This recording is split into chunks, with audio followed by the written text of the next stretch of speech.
You write in the book, there is no faith and no courage and no sacrifice in doing what is expedient. What do you say to those viewers that don't pursue their dreams and are locked in their careers because they are too afraid to take risks and pursue something meaningful? Well, the first thing I would say is, well, you should be afraid of taking risks and pursuing something meaningful. But you should be more afraid of staying where you are if it's making you miserable. You're paying a price by sitting there being miserable. You might say, well, the devil I know is better than the one I don't. It's like, don't be so sure of that. The clock is ticking. Yeah, and if you're miserable in your job now and you change nothing, in 5 years, you'll be much more miserable and you'll be a lot older. But isn't it a luxury to pursue what is meaningful? Our viewers have mortgages, they have children, they have payments and loans. It's a luxury to pursue because we lack the resources. Well, I don't remember now, I'm not talking about what makes you happy. It's a luxury to pursue what makes you happy. It's a moral obligation to pursue what you find meaningful. And that doesn't mean it's easy. It might require sacrifice. If you need to change your job too, let's say you have a family and children and a mortgage, you have responsibilities. You've already picked up those responsibilities. You don't just get to walk away scot-free and say, well, I don't like my job, I quit. That's no strategy. But what you might have to do is you think, well, this job is killing my soul. All right, so what do I have to do about that? Well, I have to look for another job. Well, no one wants to hire me. It's like, okay, maybe you need to educate yourself more. Maybe you need to update your curriculum vitae, your resume. Maybe you need to overcome your fear of being interviewed. Maybe you need to sharpen your social skills. Like, you have to think about these things strategically. If you're going to switch careers, you have to do it like an intelligent, responsible person. That might take you a couple of years of effort to do properly. We're built for struggle, us human beings. We're built to contend with the world. We're built to contend with reality. You want a challenge, and the best way that you can take on a challenge, because a challenge fortifies you. So you don't want to be secure, you want to be strong. And you get strong by taking on optimal challenges. And so you lay out your destiny in the world, and you take the slings and arrows of fate, and you make yourself stronger while you're doing so. And you might fail, and fortune might do you in, but it's your best bet. And, you know, people have extracted unbelievable successes out of catastrophic failures. And I'm not saying that in a naive way. I know perfectly well what happens to people. You know, you're doing fine in life and then you get cancer, and then 6 months later you're dead. And all the heroism in the world isn't going to save you at that point. But that's not the point. That's not the point. Life is bounded by mortality. But that doesn't mean that you don't get out there and contend, and you develop by contending, and you minimize the net amount of suffering in the world. And that's something, man, that's something to do.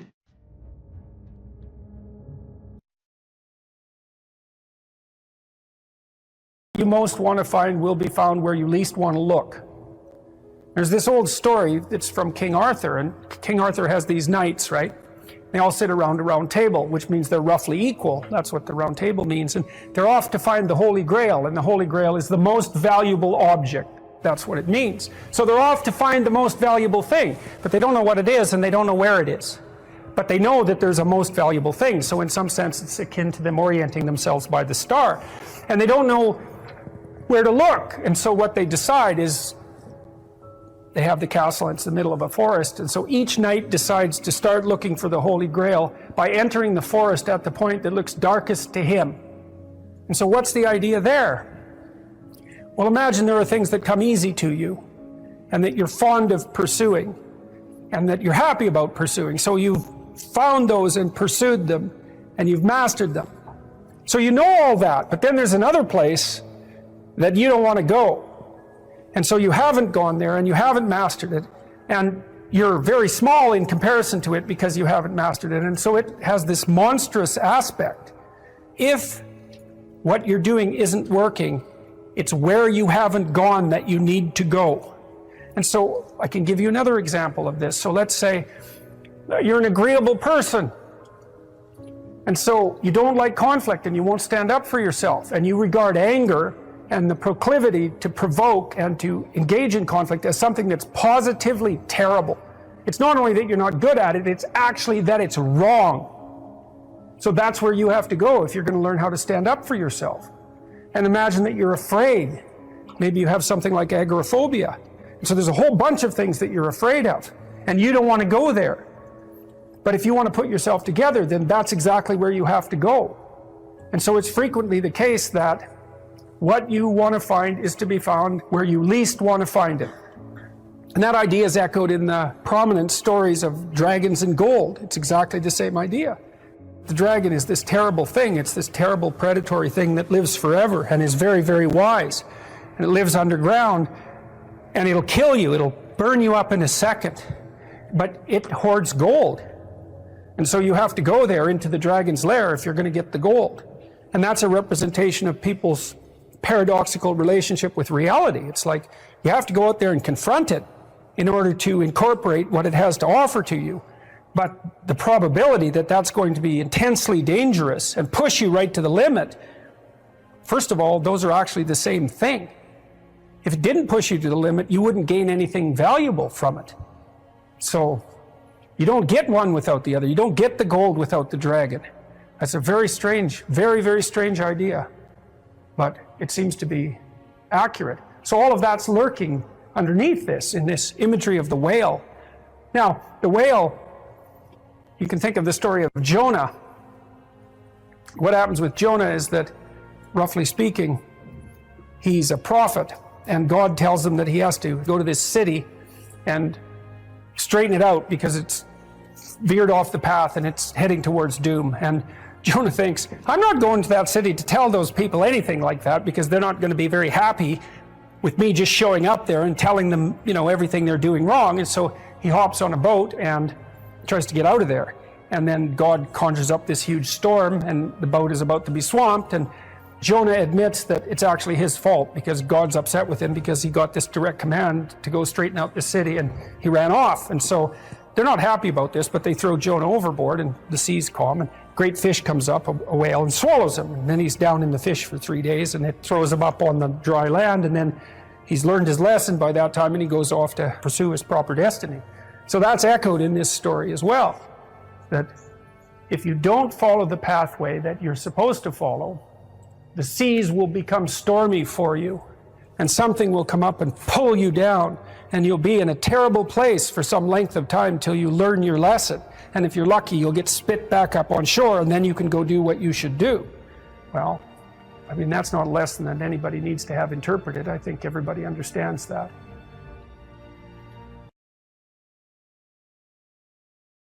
The empirical viewpoint is in some sense that what you know as a consequence of sense data. And the problem with that proposition is that there is mystery embedded inside the axiomatic presupposition of sense data. So behavioral psychologists believe that animals, and they tried to model animal behavior using these a priori theory, the animal reacted reflexively to a stimulus. And so that's a deterministic machine hypothesis. And that always bothered me, partly because animals don't do that. So for example, if you train a rat to run down a maze, it'll learn how to run down the maze. And then if you bind the back legs of the rat and you put its rear end on a wheeled chariot, it will propel itself through the maze on the wheels. And obviously it didn't learn that reflexively because there aren't that many wheeled rats.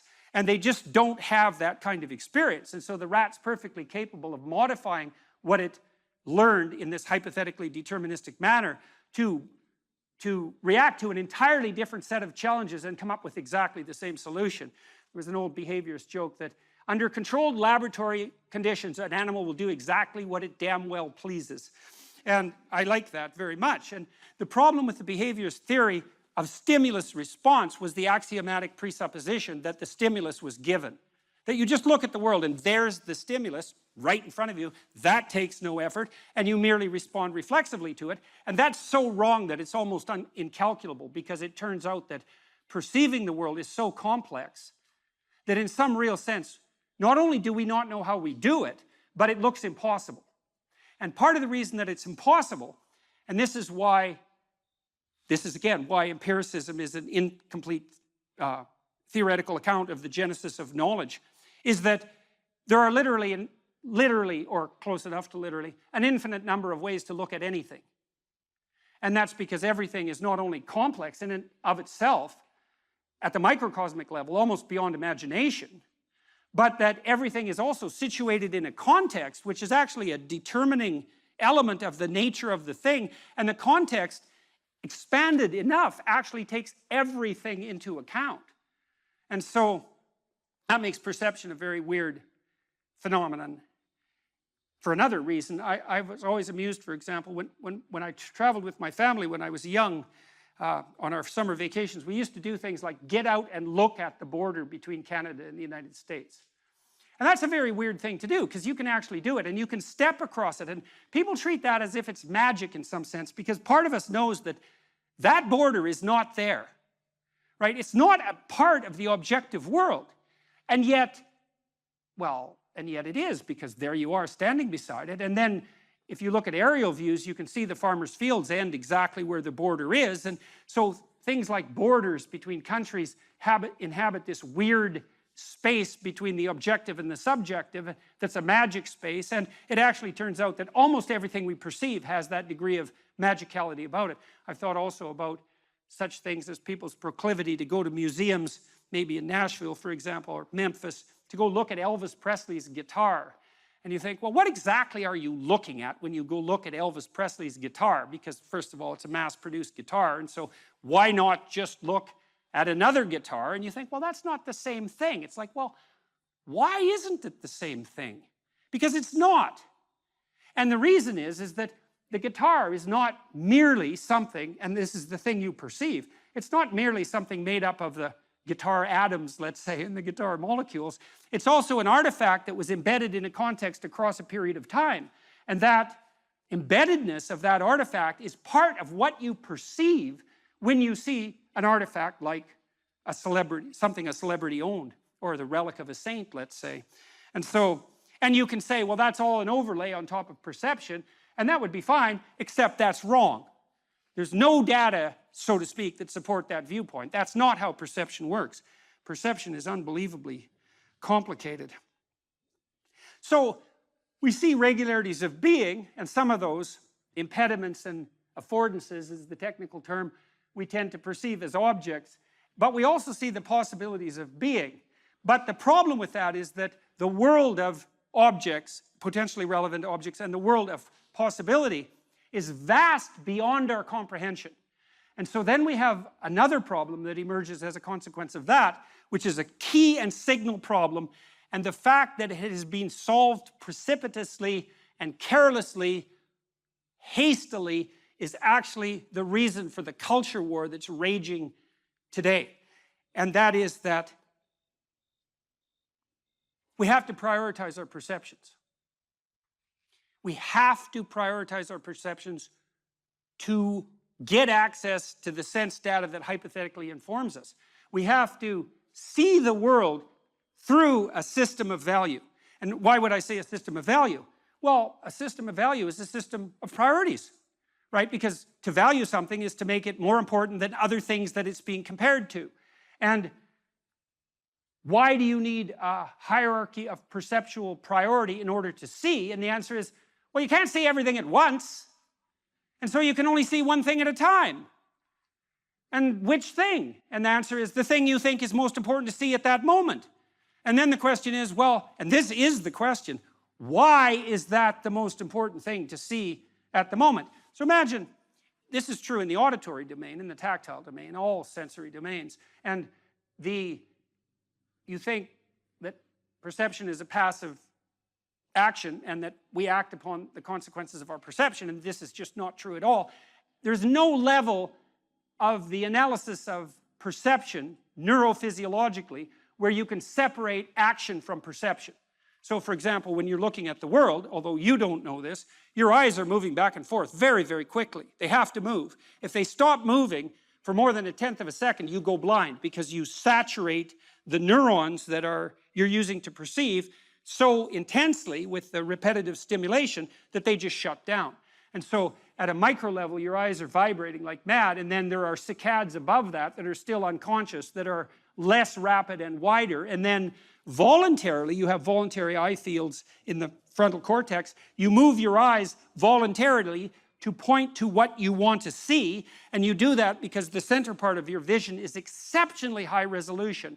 Each center vision foveal neuron is connected directly to 10,000 neurons at the in the primary visual cortex, and then each of those 10,000 is connected to another 10,000. It's very expensive neurophysiological real estate, and if all of your vision was as intensely high resolution as your fovea, which is a very small part of your retina, you'd have to have a brain like an alien. It's very helpful for people to hear that they should make themselves competent and dangerous and take their proper place in the world. Competent and dangerous? Mm-hmm. Why dangerous? Because it's the alternative to being weak. And weak is not good. The people who shoot up the high schools, they're weak. They're weak. How is it good to be dangerous? Because it makes you formidable. And life is a very difficult process. And you're not prepared for it unless you have the capacity to be dangerous. That doesn't mean that you should be cruel. It doesn't mean any of that. There's a statement in the New Testament, the meek shall inherit the earth. But the meek isn't well translated. It means something more like those who have swords and know how to use them but keep them sheathed will inherit the world. That's a way better way of thinking about it. You have to be powerful and formidable and then peaceful, in that order. And that's not the same as being naive and weak and harmless, which is what young men are being encouraged to be. It's like, that's a very bad idea. It's a very bad idea. Because naive, weak, and harmless means that you can't withstand the tragedies of life. You can't bear any responsibility. You'll end up bitter. And when you get bitter, then you get dangerous.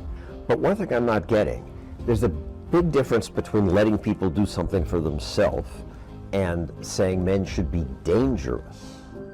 By dangerous, that implies I should be ready to threaten someone, to hurt somebody. No, you should be capable of it. But that doesn't mean you should use it. There's nothing to you otherwise. Like, if you're not a formidable force, there's no morality in your self-control. If you're incapable of violence, not being violent isn't a virtue. People who teach martial arts know this full well, right? If you learn a martial art, you learn to be dangerous, but simultaneously you learn to control it. Both of those come together.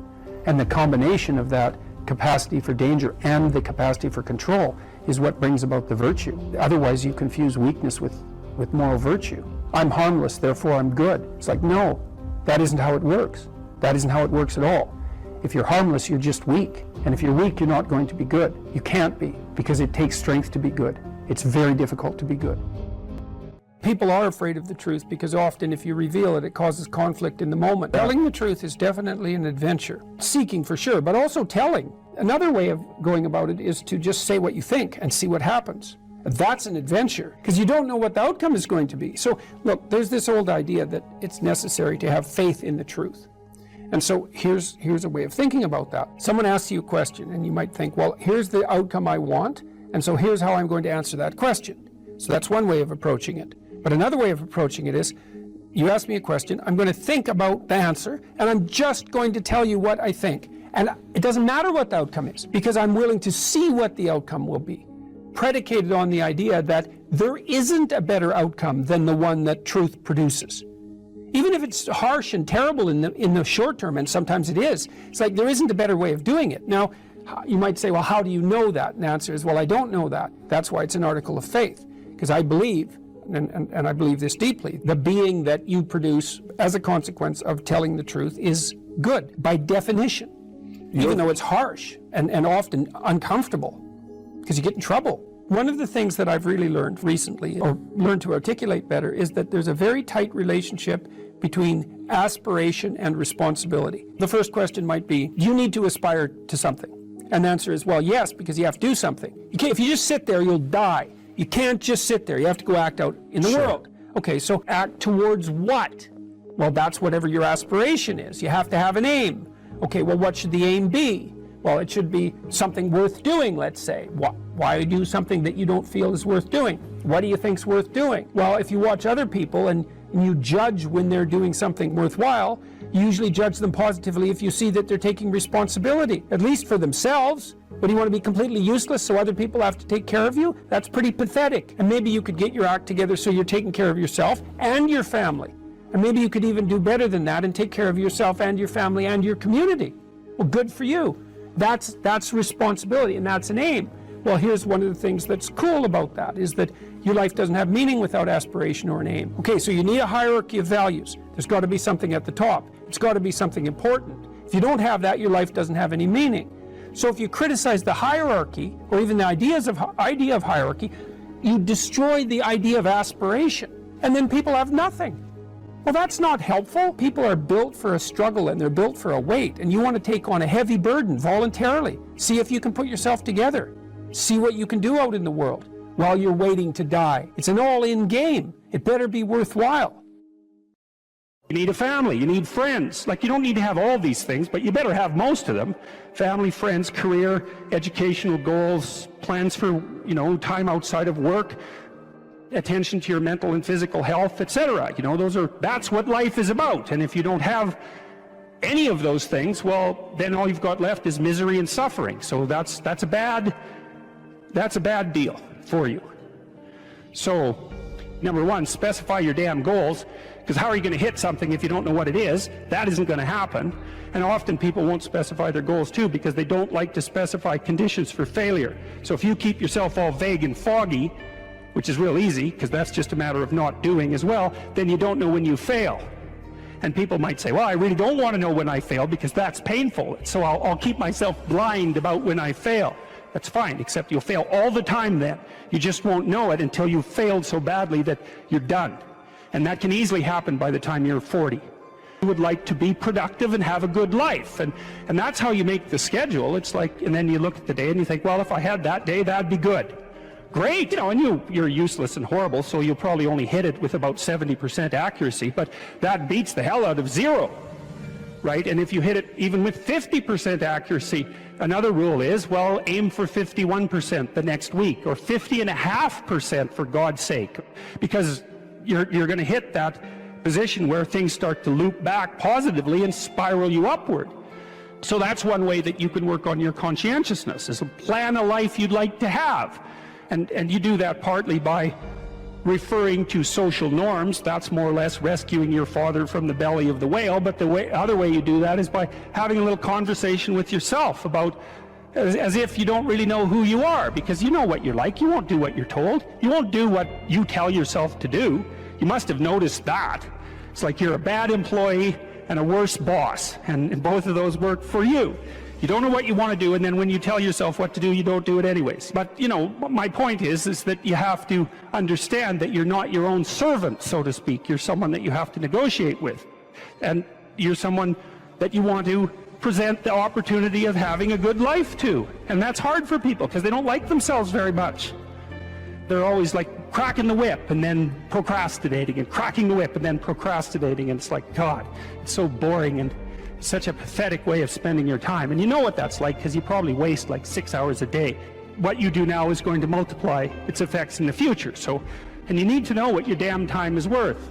One of the things you should be asking yourself is, when you spend an hour, was that, well, what if I paid someone $50 to have had that hour? And if the answer is no, it's like, well, maybe you should do something else with your time. And it depends on whether or not you think that your time's worthwhile. But the funny thing about not assuming that is, if you assume your time isn't worthwhile, what happens is you don't just sit around sort of randomly in a state of responsibility-less bliss. What you do is you suffer existentially. Someone who is incapable of cruelty is a higher moral being than someone who is capable of cruelty. And I would say, and this follows Jung as well, that that's incorrect, and it's dangerously incorrect, because if you are not capable of cruelty, you are absolutely a victim to anyone who is. And so part of the reason that people go watch anti-heroes and villains is because there's a part of them crying out for the incorporation of the monster within them, which is what gives them strength of character and self-respect, because it's impossible to respect yourself until you grow teeth. And if you grow teeth, then you realize that you're somewhat dangerous, or maybe somewhat seriously dangerous, and then you might be more willing to demand that you treat yourself with respect and other people do the same thing. And so that doesn't mean that being cruel is better than not being cruel. What it means is that being able to be cruel and then not being cruel is better than not being able to be cruel. Because in the first case, you're nothing but weak and naive. And in the second case, you're dangerous, but you have it under control. And a lot of martial arts concentrate on exactly that as part of their philosophy of training. It's like, we're not training you to fight. We're training you to be peaceful and awake and avoid fights. But if you happen to have to get in one, and I guess the philosophy also is that if you're competent at fighting, that actually decreases the probability that you're going to have to fight, because when someone pushes you, you'll be able to respond with confidence, and with any luck, and this is certainly the case with bullies, with any luck, a reasonable show of confidence, which is very much equivalent to a show of dominance, is going to be enough to make the bully back off. And so the strength that you develop in your monstrousness is actually the best guarantee of peace. And that's partly why Jung believed that it was necessary for people to integrate their shadow. And he said that was a terrible thing for people to attempt, because the human shadow, which is all those things about yourself that you don't want to realize, reaches all the way to hell. And what he meant by that was, it's through an analysis of your own shadow that you can come to understand why other people are capable, and you as well, of the sorts of terrible atrocities that characterized, let's say, the 20th century. And without that understanding, there's no possibility of bringing it under control. When you study Nazi Germany, for example, or you study the Soviet Union, particularly under Stalin, and you're asking yourself, well, what are these perpetrators like? Forget about the victims, let's talk about the perpetrators. The answer is, they're just like you. And if you don't know that, that just means that you don't know anything about people, including yourself. And then it also means that you have to discover why they're just like you. And believe me, that's no picnic. So that's enough to traumatize people, and that's partly why they don't do it. And it's also partly why the path to enlightenment and wisdom is seldom trod upon, because if it was all a matter of following your bliss and doing what made you happy, then everyone in the world would be a paragon of wisdom. But it's not that at all. It's a matter of facing the thing you least want to face. One of the things that you can, I think this heightens the meaning in your life, is to try to do difficult things, right? Aim high. Don't aim so damn high you can't manage it, and make sure you break down your aims into reasonably attainable sub-goals, but you want to aim high, and then you want to see how hyper-efficient you can get. That's a great thing to do in your early 20s, is to see, okay, like, discipline yourself. You think, okay, how much work can I do if I load myself right to the maximum? How far can I work? How hard can I work until I exhaust myself? And then you back off, obviously, because the optimal amount of working, productive engagement, let's say, is that which is sustainable across decades. So you have to learn that, but you don't learn that without stretching yourself to your limits to begin with.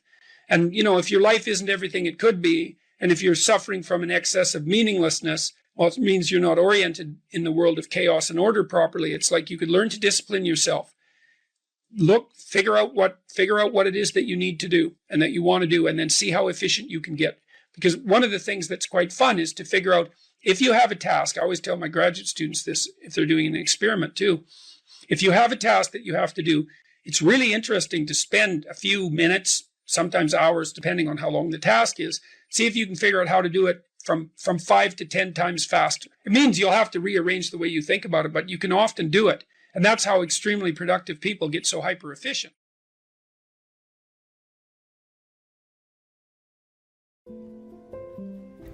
So what did I learn from studying the terrible situation that obtained in the mid-1980s, when the Soviets and the West had tens of thousands of hydrogen bombs pointed at each other, ready to go at a moment's notice? Why did that happen? What did I learn? It was simple. The reason that situation existed was because I was not good enough. I was not good enough. The reason that the terrible situations in the world exist now is because you're not good enough. You're not good enough. You're not good enough. We can solve any problem. We can solve any problem if we used all the resources that were available to us. If we live properly, we have no idea what we could turn what we're into. So I would say, you support free speech because it's the mechanism that maintains the sanity of the individual and society. And you live in relationship with the spoken truth, to the best of your ability, because the alternative is hell. And if hell is what you want, then you can remain arrogant and resentful and deceitful. But if you want to work to better the world, to bring it up to what it might be, then you speak forthrightly, you clarify yourself, and you act properly in the world. And then you see what happens. And this is the final thing I'll say. I spent a long time studying the Sermon on the Mount. It's a key document. It's Christ's commentary on the Ten Commandments, in a sense. The question being, if you codify the rules by which a society might function, is there something within the structure of the rules that rises above them, that acts as the fundamental principle from which they're all derived? It's the ultimate question of human ethics. What is the highest principle? And the answer that's put forth in the Sermon on the Mount is quite straightforward. Aim at the highest possible good that you can conceive of. Whatever that is that you can conceive of, that serves as your God for all intents and purposes. Having aligned yourself with that good, speak the truth and see what happens. That's the act of faith. The act of faith is whatever the truth reveals is the best of all possible worlds, regardless of how it appears to you now. It's a guess, right? It's something you stake a bet on. Well, what do you think? The best of all possible worlds will be brought into being by deceit? It seems unlikely. You know that doesn't work in your own life. You tangle yourself up in your own lies, right? One lie breeds 10, and 10 breeds 100, and maybe you put the consequences on down the road and you don't fall into the pit for 5 or 6 years. Maybe you've even forgotten why you fell in when you finally do fall in, but everyone knows that you don't get away with anything. And so the issue is, well, what would happen if you just said what you thought? Stupid as it is, inaccurate as it is, and listen to people, criticize you in response to shape you and make you more articulate. What would your life be like? And the answer to that is, and I know this to be true, I've worked with many, many people on precisely this problem. Your life gets better and better and better and richer and deeper, but that comes with a heavier and heavier burden of responsibility. Well, that's okay. You use the observation of your own capability to bear responsibility, to buttress yourself against the terrors of being finite. You say, weak and miserable as I am, I can still stand up to the terrible tragedy of life and prevail. And that's good enough. Can you get a job or a career? Can you educate yourself? Can you regulate the draw of temptation, drug and alcohol use in particular, sexual temptation as well? Oh, do you do anything that's remotely resembling civic responsibility? Are you a member of a political party? Do you go to church? I don't go to church because, their beliefs don't match mine. It's like, who the hell cares about your beliefs? You're like 16. You don't even have beliefs. And if you think it's like you're right and the Catholic Church is wrong, well, good luck with that attitude. And that isn't to say that the church, for example, or a political party doesn't need repair, because all institutions are always falling apart and corrupt. That's a story as old as time. That's the evil uncle. But good, you have something to do. Go fix it up. Definition of man. What am I, a biologist? But as it happens, I am a biologist, so I guess I don't have that excuse. Productive generosity is good. I once read a good description of Christian charity, and it was productivity plus generosity, which I really liked, because the hyper empathic types only concentrate on the generosity end of that. It's like, I'm generous, yeah, but like, do you have any money? No, I'm generous with other people's money. Yeah, well, you're missing half the equation there. And that's really the distinction between conscientiousness and agreeableness from a personality perspective. Those are two cardinal personality traits. And agreeableness, which is basically an empathy dimension, has no correlation whatsoever with success in enterprise, business, creative domains. In fact, among managers, agreeableness looks like it's slightly negatively correlated with success, because hyper-agreeable managers can't say no. They can't discipline their employees. They can't set limits. And they're susceptible to manipulation. So productive generosity is pretty good. There is more to it, obviously, more to being a man than productive generosity, but as a central notion, that's a good one. The productivity requires aim, orientation, responsibility, discipline, all of that willingness to work, that willingness to make sacrifices, which is the hallmark of maturity in the service of a higher goal.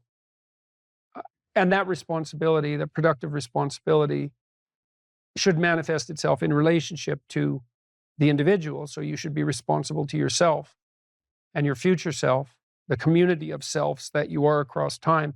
And then you should be responsible for and productive for as many people as you can manage.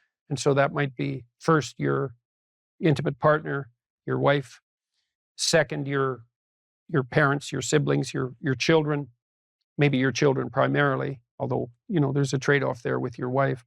Then your local community, then your broader community. You want to take on all that responsibility if you can, in a sense that's both productive and generous. That gives you something to do. Justify your miserable life to yourself and everyone else. And you need to do that. It orients you solidly in the world if you do that. And it gives you a dragon to fight, a real one.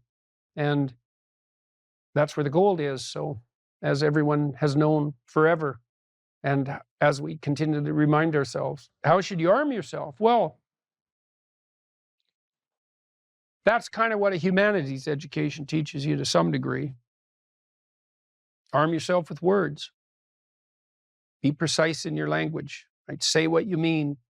Read great men and great women. Make yourself literate. Get your tongue in order. Get it under your own control. Get rid of the ums and the likes and the you knows and the pauses. And get rid of everything you say that you only say to impress other people. And just see if you can say what you believe to be true. That's an adventure. That's the thing about the truth, If you aren't speaking the truth, well, you got to ask yourself, if you're not speaking the truth, who is it that's talking? If you're saying something that you do not believe to be true, it's not you talking. It's something else. It might be the part of you that wants to manipulate the other person into delivering what you think you want from them. Well, what is that spirit of manipulation that you've allowed to possess you? It's not you. Let's say you decide to live your whole life in that instrumental manner. You're going to craft your words like the student who says, well, I'm going to write what the professor wants to hear so I get the grade. It's like, well, you just turn yourself into that. Well, who is it that's doing that manipulating? It's not you, because those aren't your words. So even if you get the grade, it's not you that got the grade. It's the false you. It's the manipulative you. So you do that your whole life. You don't have your life. And then you think, well, God, that was a miserable life. I manipulated everybody. They were so damn stupid. They were sucked in by it. They're all contemptible. Everyone does it, which they don't, by the way. And so that's a pathway to bitterness. Partly because if you're a manipulator and you use your language falsely, you don't live your own life. You live the life of whatever possesses you when you think it's you manipulating. And so you live the life of the spirit of manipulation. And there's no difference between that in some fundamental sense and demonic possession. So if that's what you want, go right ahead. But what you miss is the adventure of your own life. Because if you say what you think, this is a really important thing to understand. You have no idea what will happen if all you do is say what you think. Because you have to let go of everything. Just to do that, you have to assume that there isn't anything better that can happen than what happens if you tell the truth, no matter what happens. Because you say, I'll tell the truth and I get in trouble. It's like, well, is that good or bad? Well, it's not so good when it's happening. When you get in trouble, that can be devastating. But in the medium term or the long term, in my situation, I've gotten in trouble plenty of times for things I've said. And many times I thought, that was fatal. That was the end. I said something or it was misinterpreted. But often I said something that I was going to get taken out. I was going to get canceled. And that was the end of my reputation. And every single time, and I hope partly because I didn't say things that I didn't think were true, every single time it switched around. And so eventually the cancellation attempt not only failed, but massively backfired. But man, living in that gap between when the pressure was on, let's say, and it turned around, that wasn't pleasant. But it's certainly adventurous because you don't know what's going to happen. And maybe that is the adventure of your life, right? Imagine that the world was constituted so that the true adventure of your life emerged as a consequence of truth in speech and action, because that would be reflective of the real you. So it would be you living. And then imagine that the adventure that would occur if you dwelled in the truth would be so overwhelming that it would justify all the suffering. And I think that's true. The great people I know are brutally truthful to themselves and other people. And they have insanely adventurous lives. And they also get more and more and more competent. I've talked to my daughter a lot about this. My daughter runs my companies. My daughter didn't know much about business when she started, and she was pretty sick too, and she didn't know a lot. And so it was easy for people who thought they knew a lot about business to pull the wool over her eyes. But Michaela has the ability to ask stupid questions, and we've talked about that a lot. It's like, you only have to ask a stupid question once if you're alert. You ask a stupid question, and if you're in a crowd and you ask a stupid question, 80% of the people in the crowd have the same question. They're just too cowardly to ask. But you ask and then someone actually tells you, you never have to ask that question again. You're no longer stupid. Well, one of the things that I think can be really useful, and this is also a skill that will serve you well for the rest of your life, is to start using a schedule, like a Gmail calendar, and schedule in studying time, for example. Now, so I've got some thoughts about using a schedule. People often don't like schedules because it's like developing your own tyrant. You know, it's, okay, well, here's a whole bunch of things I have to do tomorrow. That's my schedule, and I better stick with it, or I'm a bad person, I'm a failure. And that's not the right way to go about it, the scheduling. What you want to do with the schedule is design the day that you would like to have. Now, some of that's going to involve responsibilities that you have to live up to, or your life will get worse. Right, so, but I would say, if you're trying to start learning how to manage your school stress, is like, schedule in 10 minutes of homework. Maybe before you go to school in the morning, if you can get up. You probably can't, because teenagers have a hard time getting up in the morning. But start with 10 minutes. See if you can train yourself to sit down for 10 minutes after dinner, some regular time, and do 10 minutes of homework. And that's it. Put that in there as a goal. And then maybe if you've done your 10 minutes of homework, you can schedule in, I don't know, 15 minutes of playing a video game if you want, some sort of reward. But start figuring out how to organize your day so that you get to do the things that you want to do, and you do some of the things that you have to do in a manner that you think you could actually do, in a manner that would be sustainable across time. And that, like, the part of your brain that makes you anxious is really unhappy if you don't have a plan. And so one of the fastest ways to start to deal with too much negative emotion, too much stress-related negative emotion, is to make a plan and to make it concrete. And so I would say, and a schedule is an unbelievably useful way of doing that. And you think, in my mind, in your mind, why am I filling out this calendar for the week? Well, so I know what I'm doing, so that I'm not anxious, so that I'm doing things I want to do, so I have something to look forward to, and so that I'm doing things that I have to do, so that my life doesn't go spiral downhill and make me more miserable and resentful and bitter. And so you can start to use a schedule as your friend, and like, that'll take a year of practice to get good at. So if it doesn't work well in the first week, don't give up. Just keep doing it until you get yourself disciplined and they are able to stick more and more to your plans. And that will help you so much in your life, you just can't believe it. So what you want to do is chop up that overwhelming infinity into a set of manageable tasks. Mm-hmm. And you want to think, well, you know, some of those tasks might be like, well, maybe you could put some order into your room. You know, or maybe you could make your room a little bit more beautiful, or maybe you could think of one thing around the house that you could do that would actually be helpful. And you're doing that to improve your life. That's the point. You're not doing it because someone's shaking a stick at you and telling you that this is what you have to do if you're going to be a good person. That's not the point. And you also, with your schedule, you think, well, I'm going to design this schedule for someone I like. And that person that I'm designing the schedule for that I like is going to be me. And so it isn't the schedule of a slave master to a slave. It's a negotiated schedule that you arrange with yourself so that you can have a decent life. But it's a very powerful tool to have a calendar at your disposal. And if you can learn to use that young, just put a few things in it. Put in your classes, put in a few assignments, put in some things that you might want to do.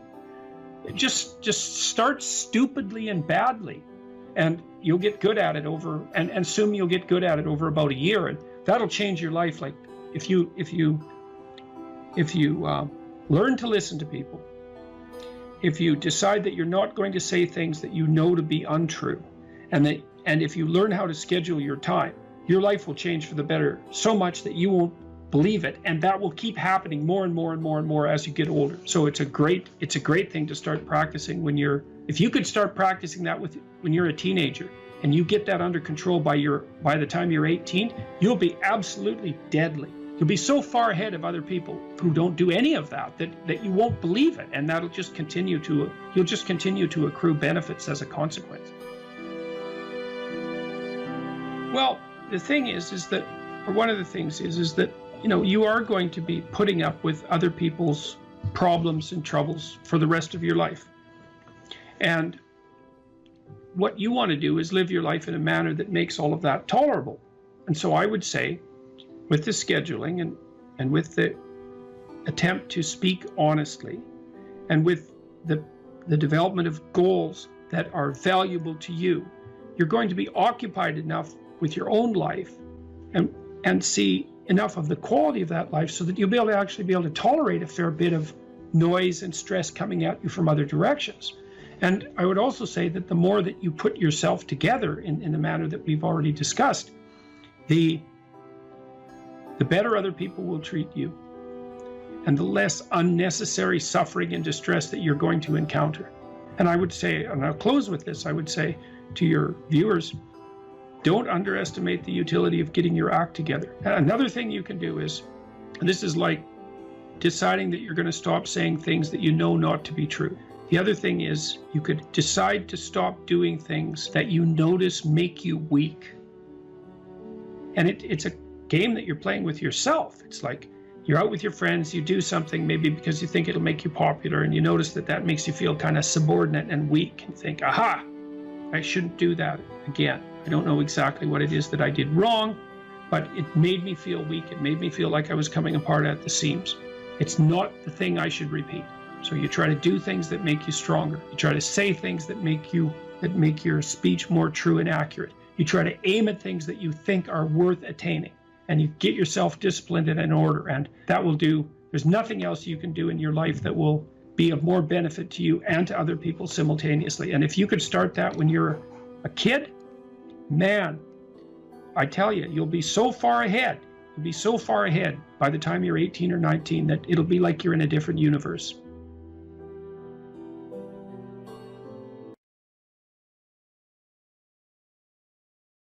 Agreeableness is a very difficult personality dimension to understand, I think, partly because it's difficult to dissociate from neuroticism and as well from extroversion.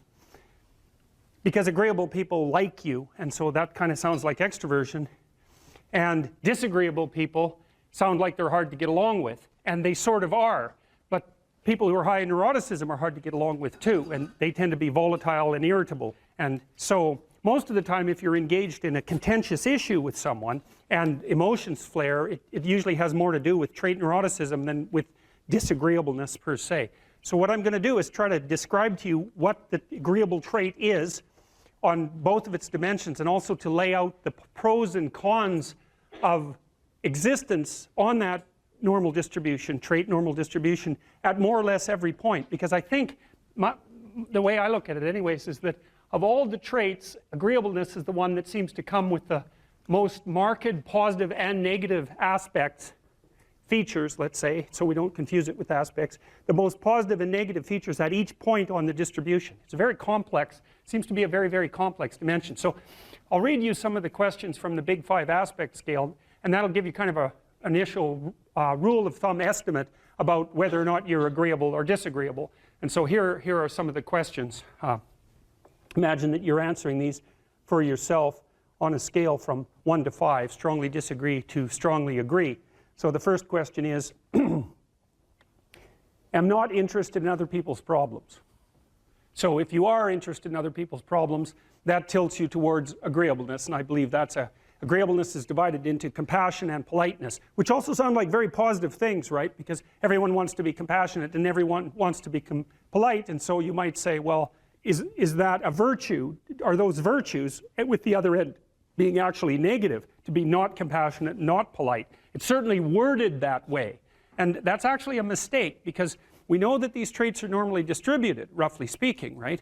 And that means that there has to be positive and negative features at every single position on the distribution. And so to make the presupposition, for example, that being extroverted is being better than being introverted, or that being emotionally stable is necessarily better than being neurotic, is to make a confusion of moral obligation with trait position. You have to assume that there's advantages and disadvantages all the way along, or the distribution wouldn't have set itself up that way, especially because these seem to be biologically instantiated traits.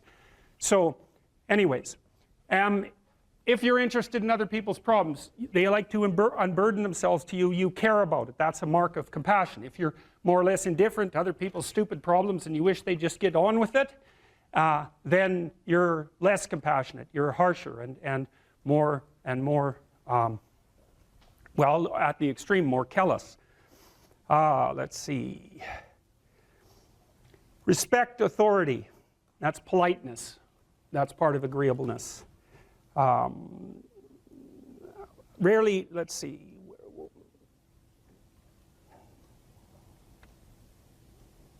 Feel others' emotions. Compassion.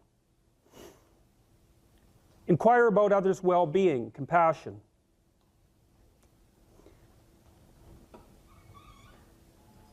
Can't be bothered with others' needs.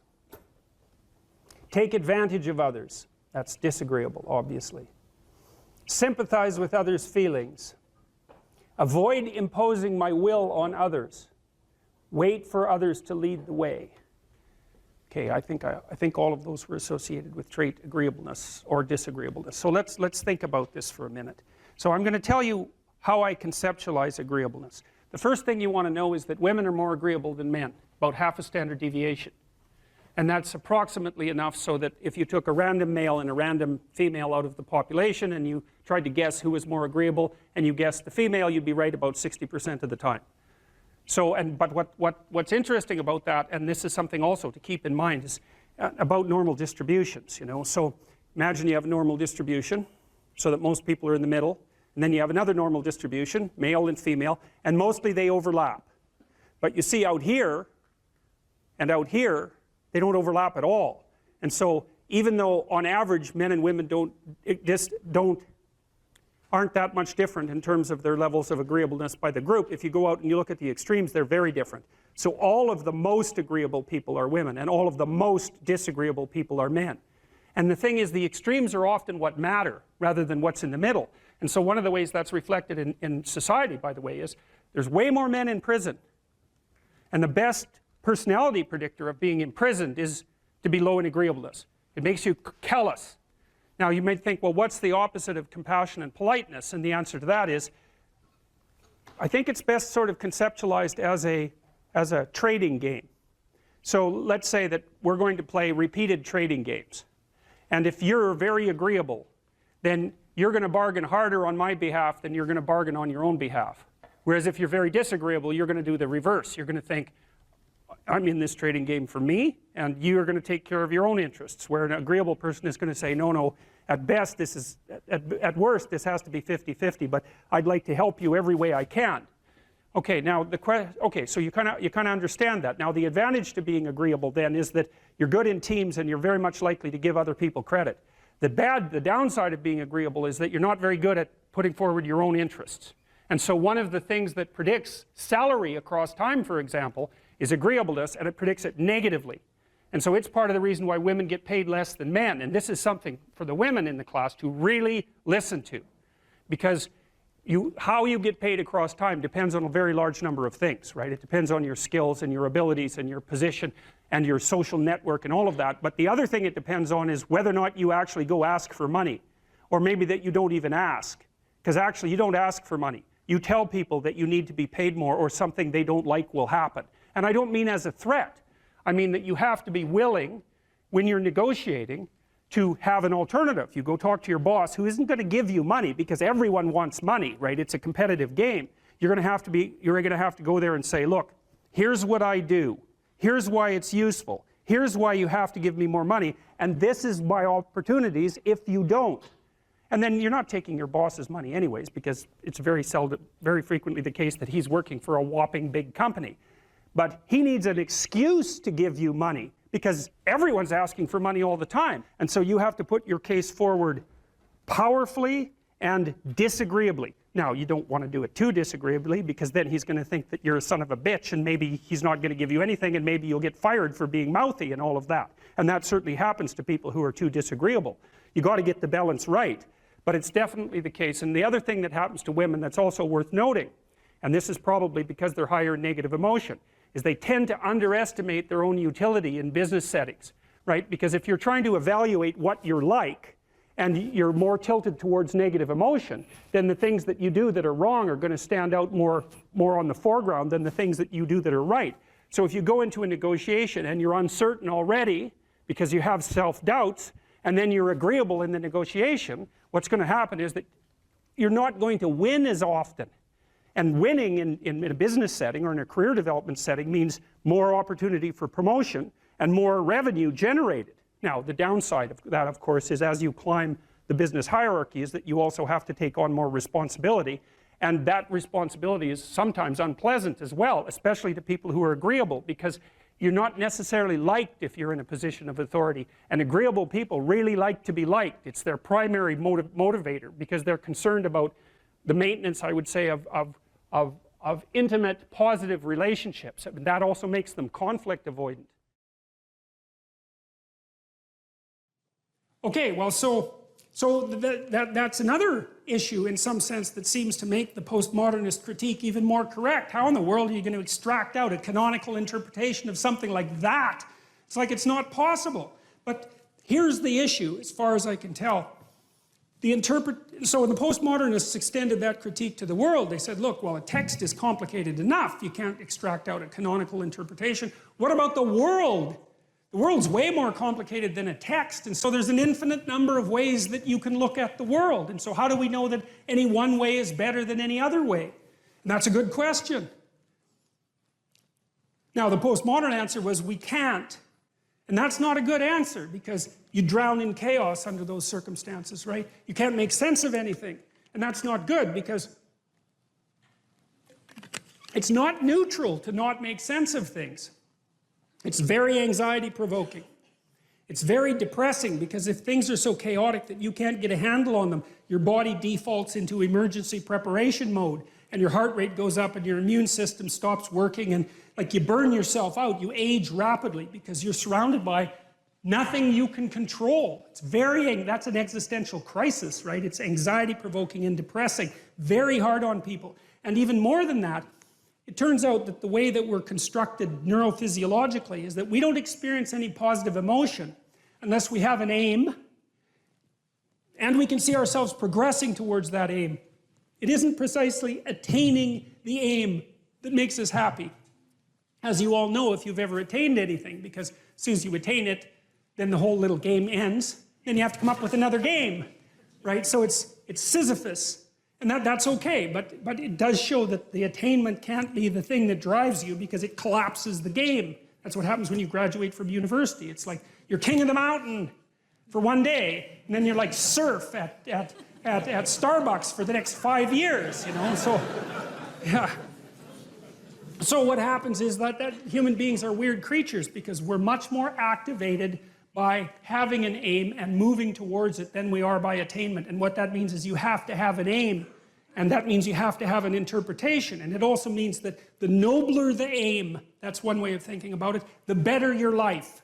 And that's a really interesting thing to know because, you know, you've heard ever since you were tiny that you should act like a good person and you shouldn't lie, for example. And you might think, well, why the hell should I act like a good person and why not lie? I mean, even a 3-year-old can ask that question because smart kids learn to lie earlier, by the way. And they think, well, why not twist the fabric of reality so that it serves your specific short-term needs? I mean, that's a great question. Why not do that? Why act morally? If you can get away with something and it brings you closer to something you want, well, why not do it? These are good questions. It's not self-evident. Well, it seems to me tied in with what I just mentioned. It's like you destabilize yourself and things become chaotic. That's not good. And if you don't have a noble aim, then you have nothing but shallow, trivial pleasures, and they don't sustain you. And that's not good because life is so difficult, it's so much suffering, it's so complex. It ends and everyone dies and it's painful. It's like without a noble aim, how can you withstand any of that? You can't. You become desperate, and once you become desperate, things go from bad to worse very rapidly when you become desperate. And so there's the idea of the noble aim, and it's not something. It's something that's necessary. It's the bread that people cannot live without, right? That's not physical bread. It's the noble aim. And what is that? Well, it was encapsulated in part in the story of Marduk. It's to pay attention. It's to speak properly. It's to confront chaos. It's to make a better world. It's something like that. And that's enough of a noble aim so that you can stand up without, you know, cringing at the very thought of your own existence, so that you can do something that's worthwhile to justify your wretched position on the planet. So now the literary issue is that, so look, you take a text, you can interpret it a variety of ways, but that's not right. This is where the postmodernists went wrong, because what you're looking for in a text, and in the world for that matter, is sufficient order and direction. So then we have to think, well, what does sufficient order and direction means? Well, you don't want to suffer so much that your life is unbearable, right? That just seems self-evident. Pain argues for itself. I think of pain as the fundamental reality because no one disputes it, right? I mean, even if you say that you don't believe in pain, it doesn't help when you're in pain. You still believe in it, right? You can't pry it up with logic and rationality. It just stands forth as what the fundament of existence, and that's actually quite useful to know. Say, well, you don't want any more of that than is absolutely necessary. And I think that's self-evident. And then you say, well, wait a minute, it's more complicated than that. You don't want any more of that that's necessary today, but also not tomorrow and not next week and not next month and not next year. So however you act now, better not compromise how you're going to be in a year, because that would just be counterproductive. That's part of the problem with short-term pleasures, right? It's like act in haste, repent at leisure. Everyone knows exactly what that means. So you have to act in a way that works now and tomorrow and next week and next month and so forth. And so you have to take your future self into account. And human beings can do that. And taking your future self into account isn't much different than taking other people into account, right? Because I remember there's this Simpson episode, and Homer downs a quart of mayonnaise and vodka. And he says, Marge says, you know, you shouldn't really do that. And Homer says, that's a problem for future Homer. I'm sure glad I'm not that guy.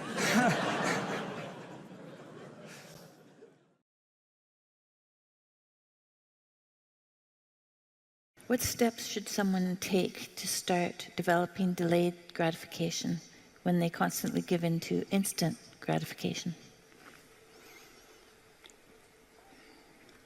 Well, okay, imagine, I know the answer to this to some real degree because I had graduate students in particular who I picked because they were very smart and often very creative, but sometimes they weren't very conscientious.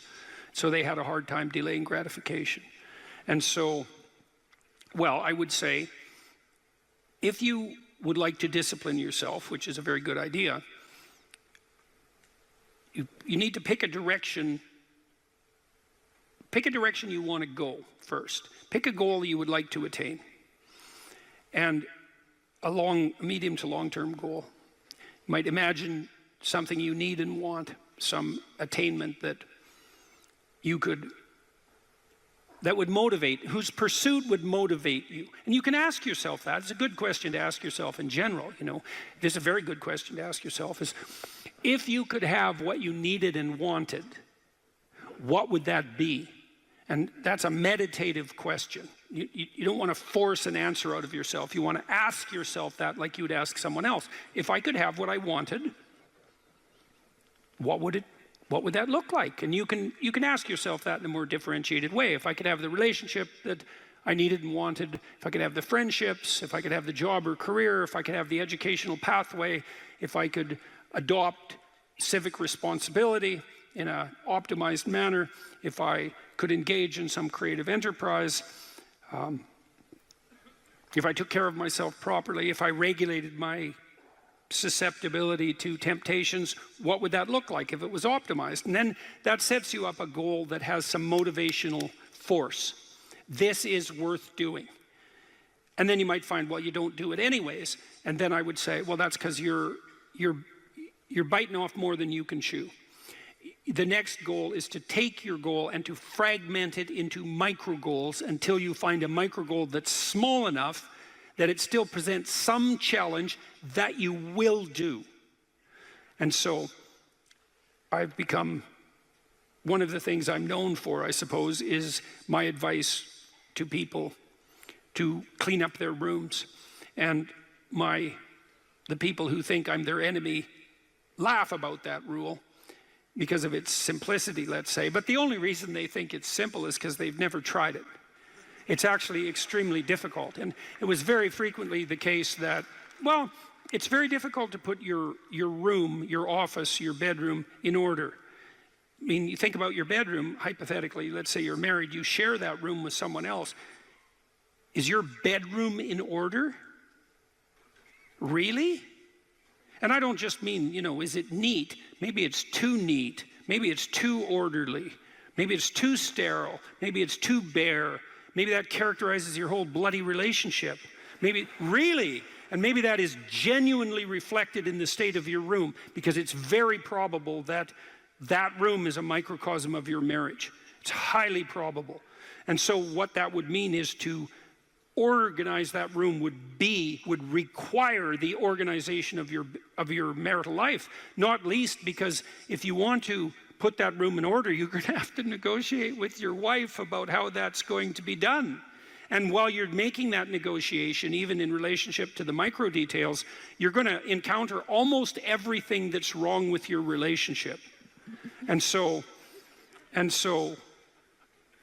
you know, you might ask yourself when you walk into your bedroom, I hate this bedroom. It's like, you should really think that through. And then you need to think through what you would need to do so that you love that room, or even more complexly, so that you both loved it, because that's a tough thing to attain, boy, because you're going to have differences in taste, you're going to have differences in orderliness. There's all sorts of things that you're going to have to negotiate in order to make that room you both inhabit jointly desirable. Anyways, you set yourself a goal, ask yourself what goal you want to set, and then break the goal down into steps that are small enough so that even someone as pathetic as you could manage them.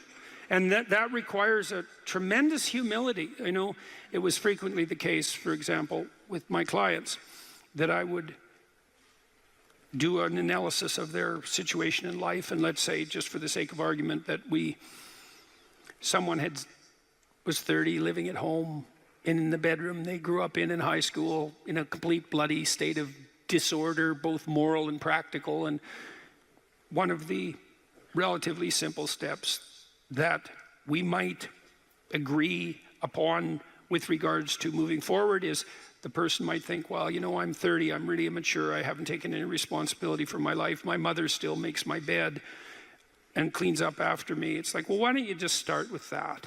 You know, because you're not going to just fix your life. Why don't you just try to clean up your room like you're a mature 14-year-old instead of a dreadfully dismal 30-year-old.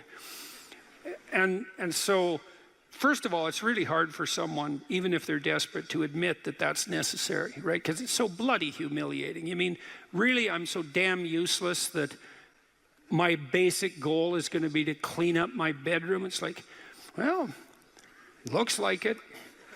And actually, it's worse than that, because then you ask the person, you negotiate with the person, they say, well, I'll try to clean up my room. Then they come back the next week and they say, I had one client, this was so funny, he's going to vacuum his rug. That was his goal for the week.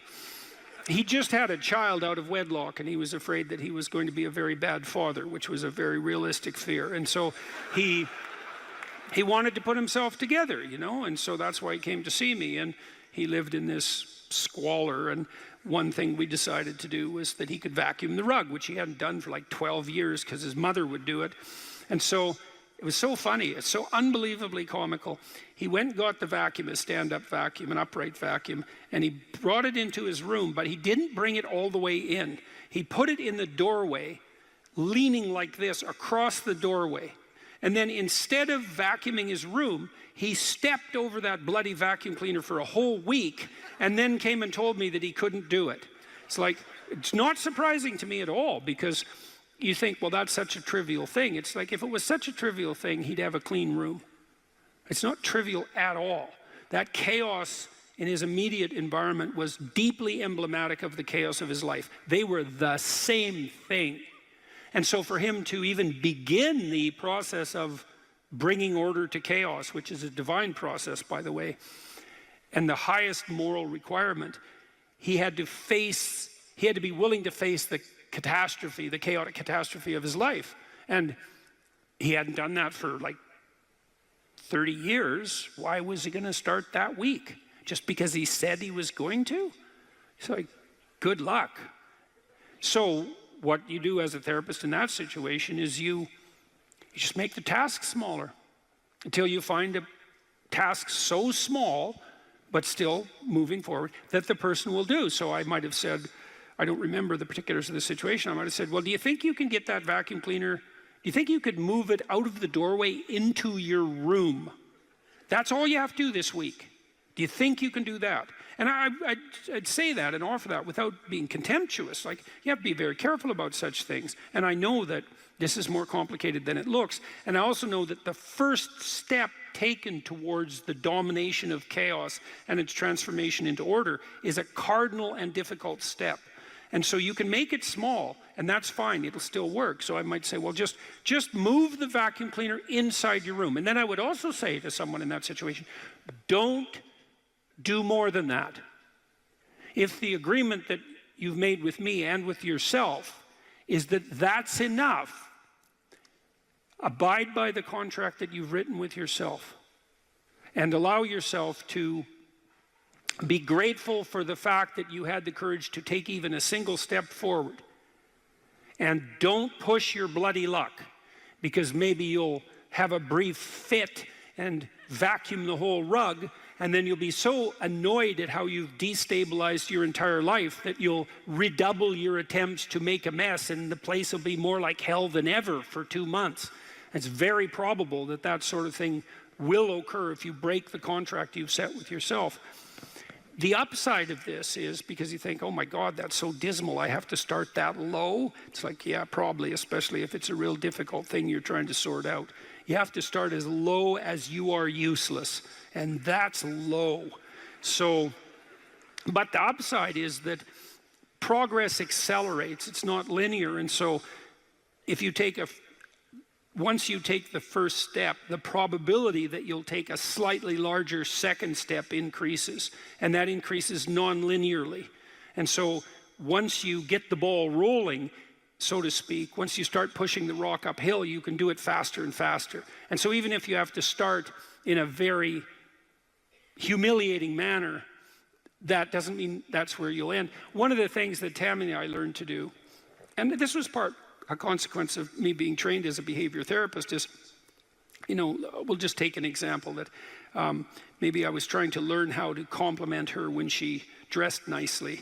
And maybe the fact that I wasn't good at that was manifest in the fact that she'd put some effort into her dress, and then I wouldn't respond in the appropriate manner, and that would dishearten her. And I don't particularly remember that exactly happening, but it'll be a perfectly reasonable example. And so then she would be displeased. And then the question would be, well, is she displeased because I'm too stupid to offer a proper compliment? Or is she displeased because she's so needy and lacking confidence that she needs a compliment that would go beyond the ordinary? And the answer is, what the hell do we know? Could be one or the other or both.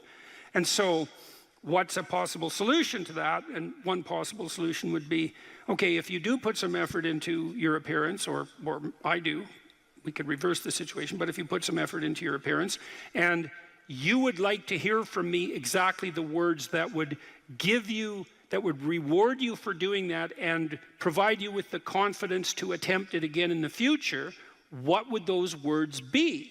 You look good without a beard, dear. Thank you. You're welcome.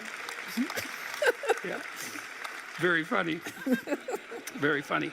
And so, and then you can say, well, if you tell me those words, I will repeat them back to you. And then the person who needs the words might object, well, that's false, it's superficial, it's artificial, it's not spontaneous. And if you really loved me, I wouldn't have to tell you what to say. It's like, well, all of that's wrong. It's like, just because I love you doesn't mean I'm not stupid. And so, in fact, I love you might even be evidence that I am, in fact, stupid. So like, help me out here. I don't know what you want, and maybe you could just tell me, and then I'll tell you what you want, and I'll do it stupidly and badly. But I'll be slightly better at it the next time, and maybe if you let me practice 50 times stupidly and badly, I'll get reasonably good at it, and then that's something that we'll be both good at for the rest of our lives.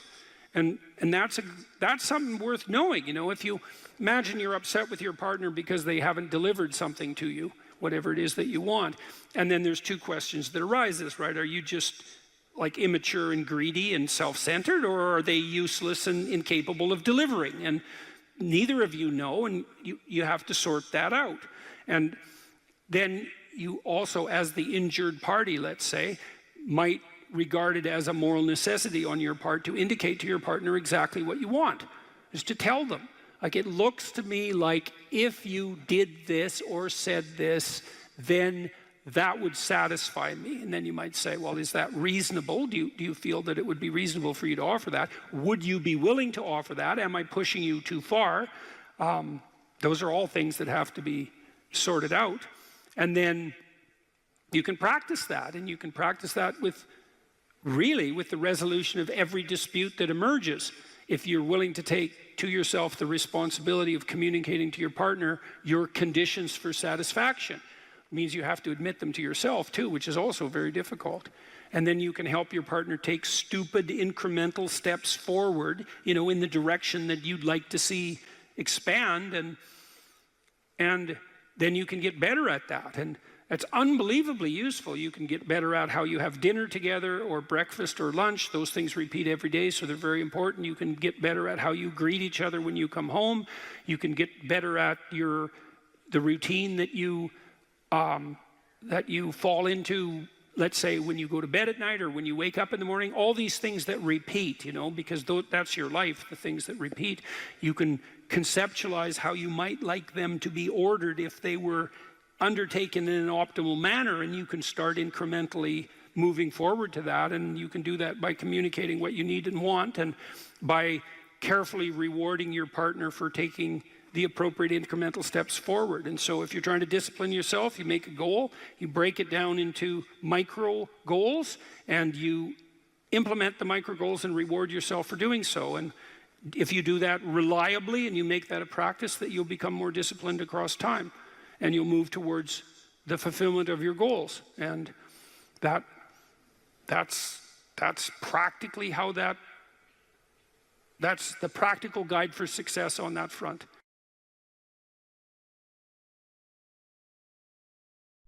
You're sitting on the edge of the bed trying to have an honest dialogue with yourself, and the little voice says, you know, it's pretty disgusting in here. and you think, well, I'm way above such trivial niceties as organizing my room. It's like, well, that's pride. That's arrogance. If you're above organizing what's actually yours, how in the world are you ever going to organize anything else? And so you get on your knees and you think, well, it's time to, you know, take a brush to the toilet. And maybe that's where you start. And that works. Like, that works. You start making those micro improvements, like real micro improvements, real on the ground, actual micro improvements to things you know that are wrong, you'll improve unbelievably rapidly. There's always people out there who are doing far better than you on pretty much anything you want to imagine. And if all you're doing is seeing yourself in their reflected light, let's say, then it's going to be pretty damn dismal. But it's not a good comparison because, well, first of all, there's danger in just comparing yourself to others, period, because they're not you. And God only knows what struggles they had to undertake to get to where they were, or what burdens they're currently carrying that you're not aware of. But you can certainly contrast yourself with yourself. And that's a lot better. It is the only way. Well, it's also the only way of really measuring anything approximating proper improvement. You can actually tell when you're a little better than you were yesterday. Right. And you can actually do that. That's another thing that's so interesting about it, is that you can actually make yourself a little better in some way, pretty much, well, I don't know if it's at every moment, but you can certainly do it every day. Let's say you want to become who you could be in the fullest sense. So let's say you're someone who's going to solve some serious problems. Okay, the first thing you have to do is admit to the seriousness of the problems. That's no joke. And so the first thing is just the terror of the problem itself. And that's enough to paralyze you, right? And that's the Hydra, that's the Gorgon with the head of snakes. It'll paralyze you and turn you to stone. That's the basilisk in the Harry Potter series. You look at it and it turns you to stone and lurks underneath everything, right? And it's malevolence and tragedy. And so there's that. And then the next is, well, you're going to take responsibility for that? You're really going to do that, are you? That's a hell of a load, man. And so it's daunting to even consider that. And then there's the discipline and responsibility that necessitates, which is also daunting. It's like, oh my God, the problem's that serious. I'm really going to have to get my act together in order to not contribute to it, much less solve it. And so the problem is terrible. And then the solution is daunting. But the upside of that is like, well, there isn't anything better to have than a problem that's worth solving, like that's really worth solving, right? And so the more of that you take on, the more you have a reason to get out of bed in the morning, no matter what. Like, I'm getting up, I'm trudging forward. Doesn't matter what I'm suffering from. I've got things that need to be done. They're necessary. And that gives you that sense of purpose that is the antidote to bitterness. Okay, well, let's say you want your life to be meaningful. It's like, okay, then what you do matters. It actually matters. Or how starting to clean up the room changed their life. That's quite fun because it's something I always tell people to do instead of going out and protesting. Jesus, I just can't stand Cleaning up that. the room? Yeah. Meaning? Well, my sense is that if you want to change the world, you start from yourself and work outward because you build your competence that way. It's like, I don't know how you can go out and protest the structure of the entire economic system if you can't keep your room organized.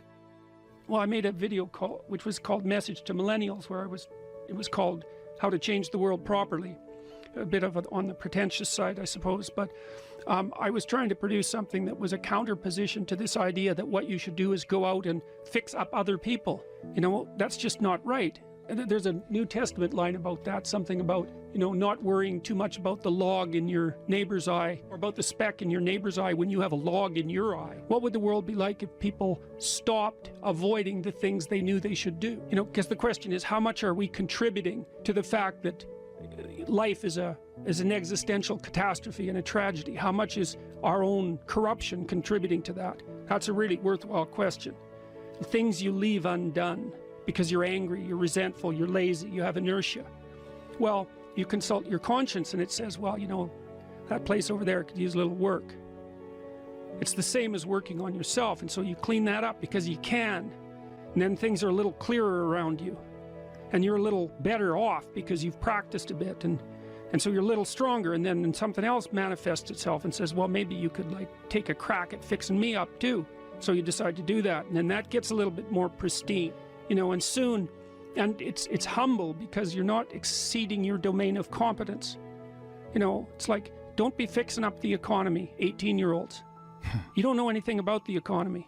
It's a massive, complex machine beyond anyone's understanding, and you mess with it at your peril. So, and can you even clean up your own room? No. Well, you should think about that. You should think about that. You only have to ask a stupid question once. You ask a stupid question, and if you're in a crowd and you ask a stupid question, 80% of the people in the crowd have the same question. They're just too cowardly to ask. But you ask and then someone actually tells you, you never have to ask that question again. You're no longer stupid. What stupid thing am I doing that I could quit doing? That I would quit doing? Because those aren't the same thing, right? Because you know there's stupid things that you're doing that you're just not going to quit doing because you like them. But there might be something on the edge there where you could stop that. If you want to know something about yourself, sit on your bed one night and say to yourself, you got to mean this, like you got to be desperate. This is no game, this. My life is not everything I want it to be, and perhaps it's not everything that I need it to be. And by need, I mean my life is so unbearable that the suffering that's attendant upon that is make me nihilistic, cynical, bitter, resentful, driving the proclivity to see evil everywhere except within my own heart. Like, these are problems, man. And you ask yourself, you sit on the bed and say, okay, man, I'm ready to learn something. What's one thing I'm doing wrong that I know I'm doing wrong that I could fix, that I would fix? It's like, you meditate on that, you'll get an answer. And it won't be one you want, but it'll be the necessary one. You know, and it's often something that will point you to small things. Like, that works. You start making those micro improvements, like real micro improvements, real on the ground, actual micro improvements to things you know that are wrong, you'll improve unbelievably rapidly. There's never been a better time for the majority of people to be alive. And the future, although we're vulnerable and terrible things can always happen to us, it's hard to make a case that the future doesn't look comparatively positive. We're becoming extremely technologically sophisticated, and the world is changing at an incredibly rapid rate. And the only way we're going to be able to manage that in a positive way is if each of us, or as many of us as possible, are capable of making wise and careful and truthful decisions. And if we do that, then maybe things can continue to improve. You don't get people to stand up on their own 2 feet and to adopt responsibility if everything is given to them. And that's a real conundrum.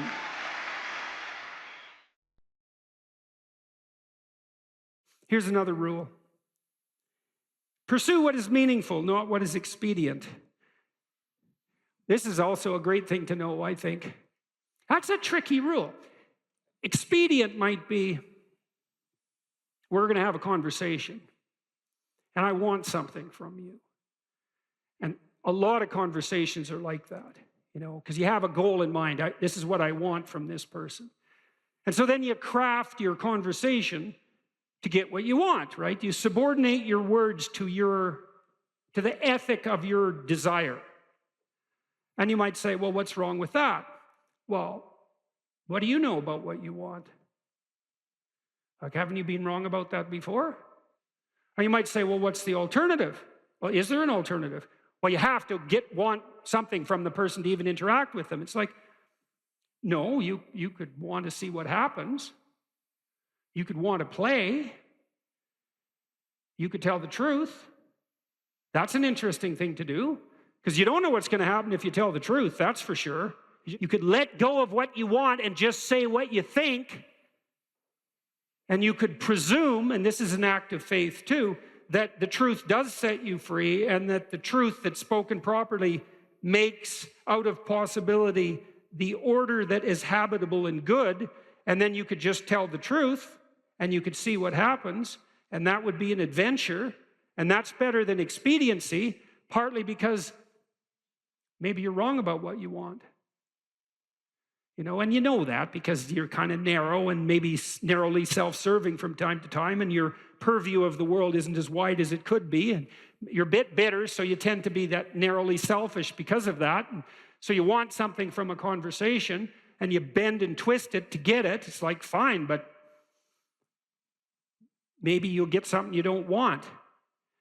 Or worse, you'll get something that's positively bad for you. That happens a lot. And so part of the reason there's a deep moral injunction to tell the truth in a religious sense is because there's a hypothesis behind that, which is there isn't anything better that can happen to you than what will happen to you if you tell the truth. Now, that might be hidden from you because sometimes if you tell the truth, and I don't mean to blurt everything out carelessly, like this is a sophisticated thing to do. It's not careless. It doesn't mean just say any old thing that pops into your head. You have to be judicious with the truth. But the notion would be, if something emerges as a consequence of engaging truthfully, and it doesn't seem to be going your way, wait. There's more to the story to unfold, because like, how do you know if it goes your way or not? Like, over what time span are you calculating this? Because sometimes things can go pretty badly initially and then much better as they progress. And lots of times the truth has that effect, because you reveal something that's maybe disturbing or shocking even to yourself and to others, and it causes waves, especially if it's a deep truth, and that destabilizes everything. It's like, yeah, but maybe that's preferable to a false peace. You can't find out if it's true without doing it. You're not going to gather the evidence beforehand. So that's the truth side of it. Meaning, pursue what's meaningful instead of what's expedient. It's another hint, like the spirit of play, about the pathway. The yin and yang symbol, the famous symbol, it's two serpents, one black, one white, head to tail. Inside the black serpent, there's a white dot, and inside the white serpent, there's a black dot. And the representation is something like the world of your experience is made up of chaos and order. And order is where you are when things are going according to what you want. And chaos is everything that can come in and disrupt that. And both of those can be positive and negative. Too much order, tyranny, right? Too much chaos, nihilistic uncertainty. Optimized balance. So let's think about what the optimized balance would mean. You have a structure of perception and conception that you inhabit. It's orderly, reasonably orderly. Orderly enough so that when you inhabit it, most of the time things are going the way you want them to go. But things change and shift, and you don't know everything you should know. So you can't just stay where you are with a good thing. You have to expand.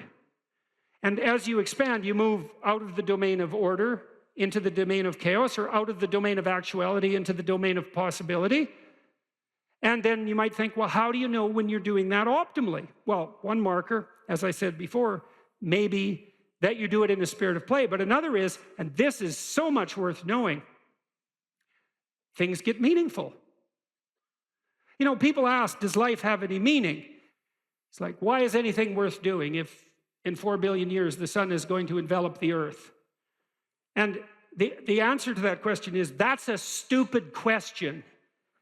And I can prove that in some sense. It's like, you're a mother and your baby's crying, and so you're going over there to do something about it. And someone comes along and says, why do you care if that baby's crying?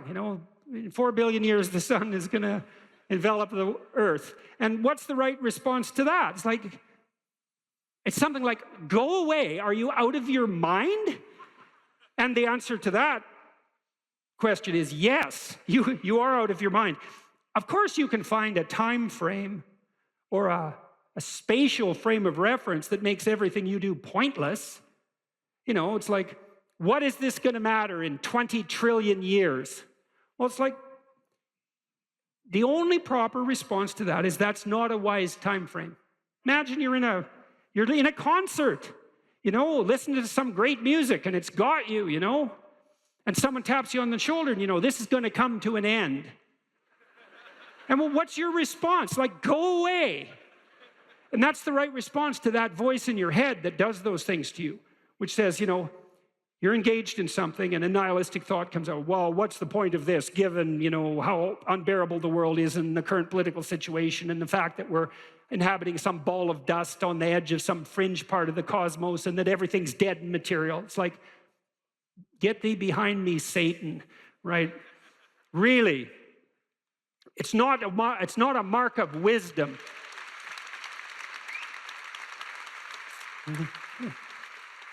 It's not a mark of wisdom to let nihilistic demonic voices steal your joie de vivre. That is not a mark of wisdom. And you might object, well, at least it's not naive. It's like, yeah, cynicism might be preferable to naivety, but it doesn't hold a candle to wisdom. And that's worth knowing too. Because once you've been hurt and you're cynical, there's no going back to naive. But there's no point in staying at cynical. And there are degrees of courage way beyond cynicism. And some of that is the regaining of the faith you had as a child despite your current level of wisdom. And that's something to strive for, right? That's a moral attainment. That's not a burying your head back in the sand. Quite the contrary. And so, well, back to the yin and yang symbol. Imagine you have an instinct that orients you. Well, you do. As a matter of fact, there's a reflex that's replicated at multiple levels of your nervous system, and it's ancient. If you have a nervous system as an animal, you have this reflex. And the reflex is something like surprise. You know, if I walk across the stage and I hear a loud noise behind me, I might go like this. And that would be automatic because I'm gripped by unconscious systems. And what's happening is some chaos has emerged, and it stops me in my tracks because something unexpected happened, my current plan is incomplete. And then I'll turn and orient towards the place of the disturbance. And that's the beginning of exploratory behavior. And then I might run away, which might make me safe, or I might cautiously investigate, in which case I can find out what caused the disturbance, maybe rectify it, and maybe update my plan so that that sort of thing doesn't happen again. That's a better approach. It's with our fantasy that we first meet the unknown, right? Well, look, say you're going out with a new person. It's like, what do? You project a fantasy on them, and then you fall in love with the fantasy. And aren't you stupid? Because you're going to find out that the match between your damn fantasy and the actual person is tenuous at best. And so Jung would call that a projection of either the anima or the animus. You know, the anima is what a man projects onto a woman he finds desirable. It's like, oh, she's the perfect woman. It's like, well, how do you know that? You've like seen her for 4 seconds, you know, but it grips you. And the same thing happens in the opposite direction. And it's an action of instinct, you know. It's like you fall in love with the image. But interestingly enough, what you do in a relationship that works is that you actually, I think that what you see, it's a rough approximation, when you project the ideal and fall in love with it, you see what could be. It could be that, but it's going to take you a hell of a lot of work because, like, you got no shortage of flaws, and the other person has no shortage of flaws, and so you're bringing your flaws together, and that's going to produce a lot of friction, and you're going to have to engage in a lot of dialogue before you approach that level of perfection again, but maybe you can do it. And then you get to live happily ever after. Well, wouldn't that be nice? Well, so the unconscious meets the unknown, and it meets it with imagination and fantasy and dream and art. That's how you take, see, you don't just go from what you don't know to fully articulated knowledge in one bloody leap. You can't do that. You have to extend pseudopods of fantasy and imagination into the unknown. That's kind of what theorizing is like, right? Even scientifically, you know, you don't know something scientifically, you generate a theory. Well, it's an imaginative representation that your unconscious is helping you generate. And so you meet the unknown with fantasy. That's what the unconscious is for. From the psychoanalytic perspective, that's what dreams do. And you can see why. You dream about the future. You know, it's like, well, what's the future going to be like? Well, you have a little imaginative story going on, and it's like, you don't really create it. It's sort of, you watch it unfold. You know, maybe you can tweak it here and there, but it sort of comes to you from wherever the hell things like that come from. You know, the unconscious, that's the psychoanalytic answer. It's not really much of an answer because it's more like a representation of a place that we don't understand. But that's where creativity comes from. And I mean, some people are really creative right down to the bloody core. So in my clinical practice, I often see people who are high in openness because they're attracted to me because they watch my lectures. And you have to kind of be high in openness to like my lectures. So because, well, you do, because they go everywhere, you know, and they're not necessarily very orderly. So anyways, lots of my clients are really high in openness, and they're funny people often, especially if they're smart, because sometimes they have the most nihilistic intelligence you can imagine. It's just self-critical and nihilistic and brutally brutal, man, and smart. And so they just criticize themselves out of existence. And so often I have to just try to get them to quit listening to their chattering self-critical rationality and go out and create something, you know, with their massive creativity. And as long as they're doing that, they're engaged in the world and happy as hell. But as soon as that self-critical rationality comes in and shuts down the creativity, they're just like walking corpses, you know. And it's because if you're really open, like you're a tree, and it has some trunks, and you know, your most prominent trait is the most lively trunk. And if you're a creative person and you're not engaging in a creative enterprise, you're like a tree that has had its vitality amputated. And so this is not trivial. This is deeply, deeply, deeply rooted in your biology. And those are people often who have like dream lives you just can't believe. I have one client, he has like 4 spectacular dreams a week, and most of the time we just spend discussing them. I mean, God. And I had another client who could be lucid in her dreams, which is more common among women. She could ask the damn characters what they represented, and they would tell her. It was like, okay, that was pretty weird. And like a lot of the things they told her were really helpful, and they were not things that she wanted to hear. She basically, one of them told her if she was going to live, she'd have to go visit a slaughterhouse. And the reason for that was because she was raised as a little princess and protected from horrible Mother Nature until she hit puberty, in which time she turned into an evil villain, because that's how the family worked. Perfect child, evil teenager, overnight. And then, well, that was hard on her, and she wasn't prepared because she thought the world was princess world, and, you know, she couldn't go through a butcher store without having a fit. And no wonder, you know, like really, Jesus, you know, it's no wonder, but you do it. But she couldn't, so we used to go to butcher stores, and that would make her cry, and that she was a vegetarian, that would make her cry, and, you know, bemoan the cruelty of the world. And it's like, yeah, fair enough, man, those are bloody slabs of meat. It's like, I don't know why everyone isn't screaming when they walk through the butcher store, but you got to get used to it, man, because you can't live in the world otherwise. And so the dream character, who was a gypsy, told her that she had to go visit a slaughterhouse, which seemed rather impractical. And so I asked her if she could think of anything else to do, and she thought, well, why don't we go visit a funeral home and watch an embalming? And I thought, oh, good, that sounds like a fun way to spend a day. And so I phoned up a funeral parlor, and I said I had a client who was terrified of death. Yeah, and I was a therapist who was also a little shaky on the concept myself.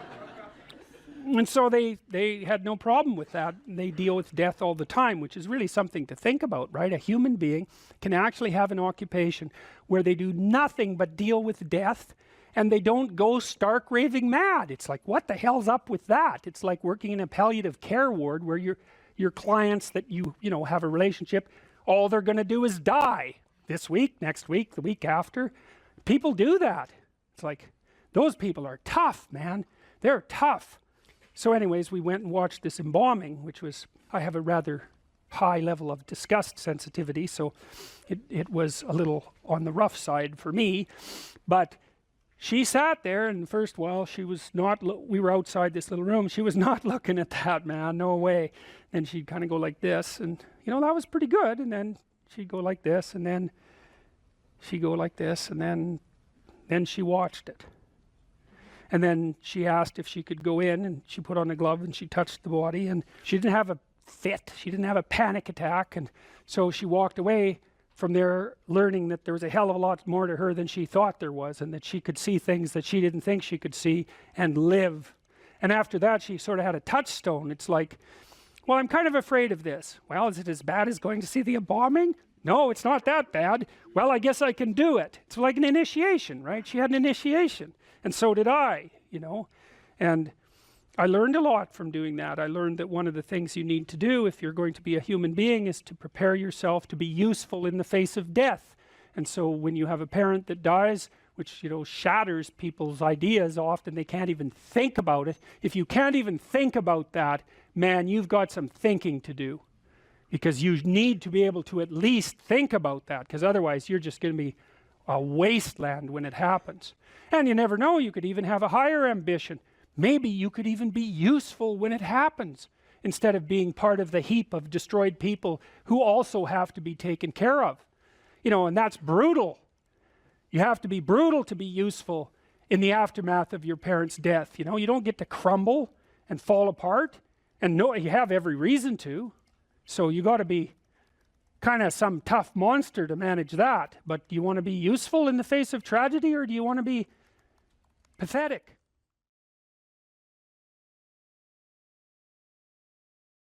You're sitting on the edge of the bed trying to have an honest dialogue with yourself, and the little voice says, you know, it's pretty disgusting in here. And you think, well, I'm way above such trivial niceties as organizing my room. It's like, well, that's pride. That's arrogance.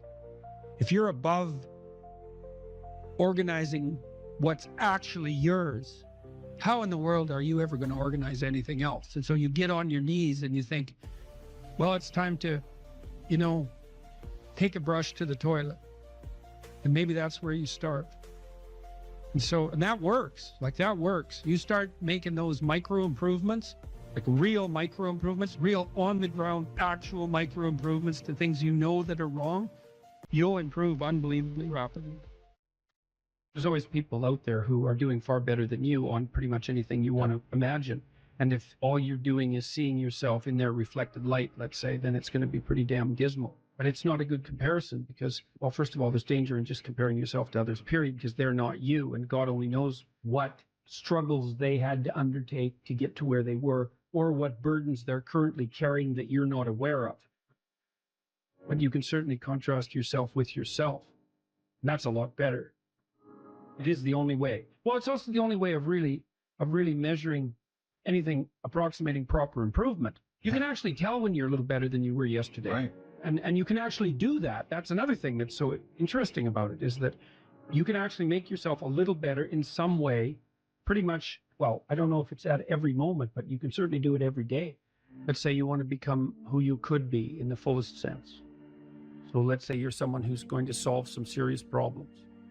Okay, the first thing you have to do is admit to the seriousness of the problems. That's no joke. And so the first thing is just the terror of the problem itself. And that's enough to paralyze you, right? And that's the Hydra, that's the Gorgon with the head of snakes. It'll paralyze you and turn you to stone. That's the basilisk in the Harry Potter series. Mm-hmm. You look at it and it turns you to stone, and lurks underneath everything, right? And it's malevolence and tragedy. And so there's that. And then the next is, well, you're going to take responsibility for that? You're really going to do that, are you? That's a hell of a load, man. And so it's daunting to even consider that. And then there's the discipline and responsibility that necessitates, which is also daunting. It's like, oh my God, the problem's that serious. I'm really going to have to get my act together in order to not contribute to it, much less solve it. And so the problem is terrible. And then the solution is daunting. But the upside of that is like, well, there isn't anything better to have than a problem that's worth solving, like that's really worth solving, right? And so the more of that you take on, the more you have a reason to get out of bed in the morning, no matter what. Like, I'm getting up, I'm trudging forward. Doesn't matter what I'm suffering from. I've got things that need to be done. They're necessary. And that gives you that sense of purpose that is the antidote to bitterness. Okay, well, let's say you want your life to be meaningful. It's like, okay, then what you do matters. It actually matters. Or how starting to clean up the room changed their life. That's quite fun because it's something I always tell people to do instead of going out and protesting. Jesus, I just can't stand that. Cleaning up the room? Yeah. Meaning? Well, my sense is that if you want to change the world, you start from yourself and work outward, because you build your competence that way. It's like, I don't know how you can go out and protest the structure of the entire economic system if you can't keep your room organized. Well, I made a video call, which was called Message to Millennials, where it was called How to Change the World Properly. A bit of it on the pretentious side, I suppose, but I was trying to produce something that was a counterposition to this idea that what you should do is go out and fix up other people.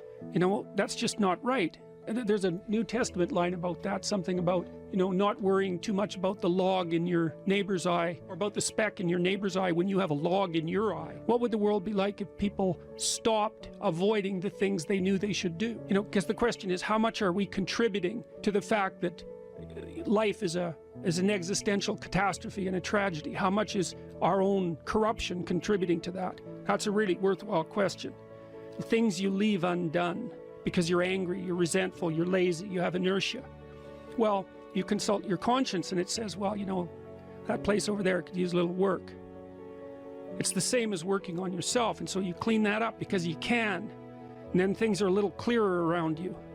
And you're a little better off because you've practiced a bit, and so you're a little stronger, and then something else manifests itself and says, well, maybe you could like take a crack at fixing me up too.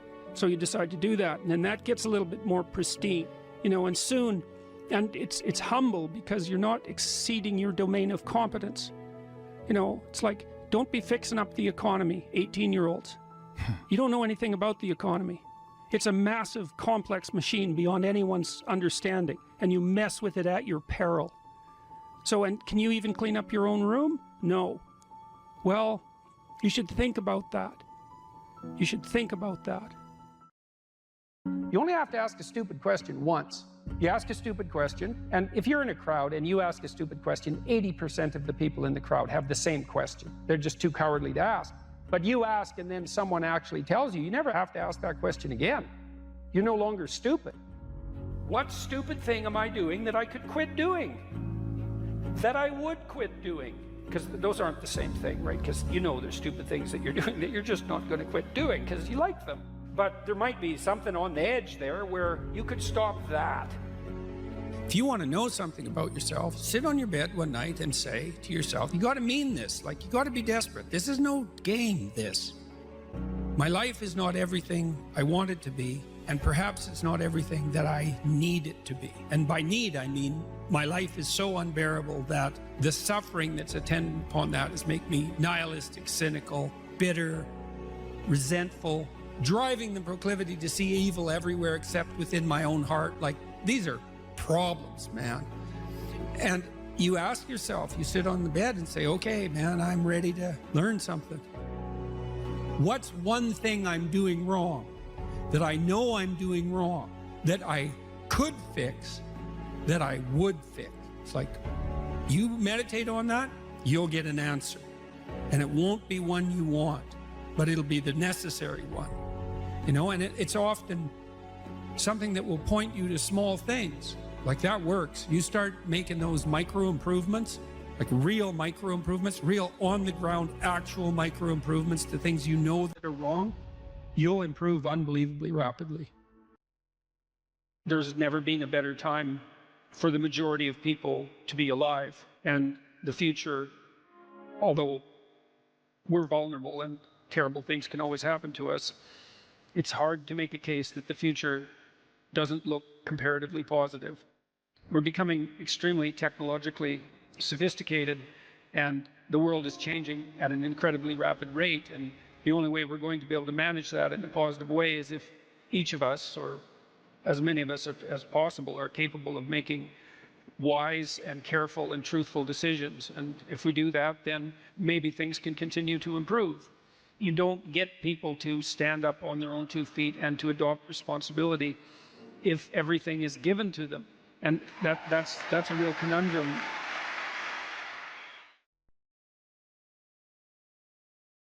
The internal problem is, how do you deal with tragedy and malevolence? And you can say, well, I'm not prepared. It's like, yeah, fair enough. Unsurprising, especially if you were overprotected as a child. It's not a good idea to overprotect your kids because the snakes are going to come into the garden no matter what you do. And so then you, instead of trying to keep the damn snakes away, What you do is you arm your child with something that can help them chop them into pieces and make the world out of them. So that the trick for human thriving in the face of suffering and malevolence is strength, not protection. It's a completely different idea. We also know this clinically. We know, for example, that if you treat people with exposure therapy for agoraphobia, which is, roughly speaking, the fear of chaos, I would say, the fear of everything, you don't make them less afraid. You make them braver. It's not the same thing. Because with an agoraphobic, see, what happens to them is the fall. They never conceptualize death and suffering. They're naive, right? It never enters the theater of their imagination, and it's because they're protected from it. But then something happens. This often happens to women in their 40s, because they're the people most likely to develop agoraphobia. Something happens. They've been protected from chaos by authority their entire life. So maybe they had an overprotective father, and then they went to an overprotective boyfriend, and then they went to an overprotective husband. And maybe they were willing to be subjugated to all three of those because of the protection, right? So that's the bargain. They stay weak and dependent, and maybe they have to because that's the only way they can appeal to the person who's hyperprotective. But the price they pay for that is that they're not sufficiently competent. And then something happens in their life, often in their 40s. They develop heart palpitations, maybe as a consequence of menopause. Their heart starts to beat erratically, and they think, oh no, death. It's like, well, who are you going to talk to about that? Right? There's no protection from authority for that. Or maybe their friend gets divorced, or maybe their sister dies, or something like that. It brings up the specter of mortality, and maybe the specter of malevolence and mortality, and it brings it up in a way that authority, recourse to authority, cannot solve. And so then they have panic attacks. What happens? They go out, they get afraid, they feel their heart beating, then they get afraid of their heart beating because they think, oh no, I'm going to die, and they think, oh no, I'm going to die, and I'm going to make a fool of myself while I'm doing it and attract a lot of attention. So the two big fears come up: mortality and social judgment. And then they have a panic attack. It's like fight or flight's gone out of control. Very, very unpleasant. Then they start to avoid the places they've had a panic attack. Then they end up not being able to go anywhere. So then Tiamat has come back, right? A huge monster, a little victim. And so what do you do with them? Well, there's no saying, no, there's no Tiamat. That's done, right? Their naivety is over. They've had a direct contact with the threat of mortality and social judgment. They've met the terrible mother, and they've met the terrible father. And there's no going back. There's no saying, oh, the world is safe. It's not safe. Not at all.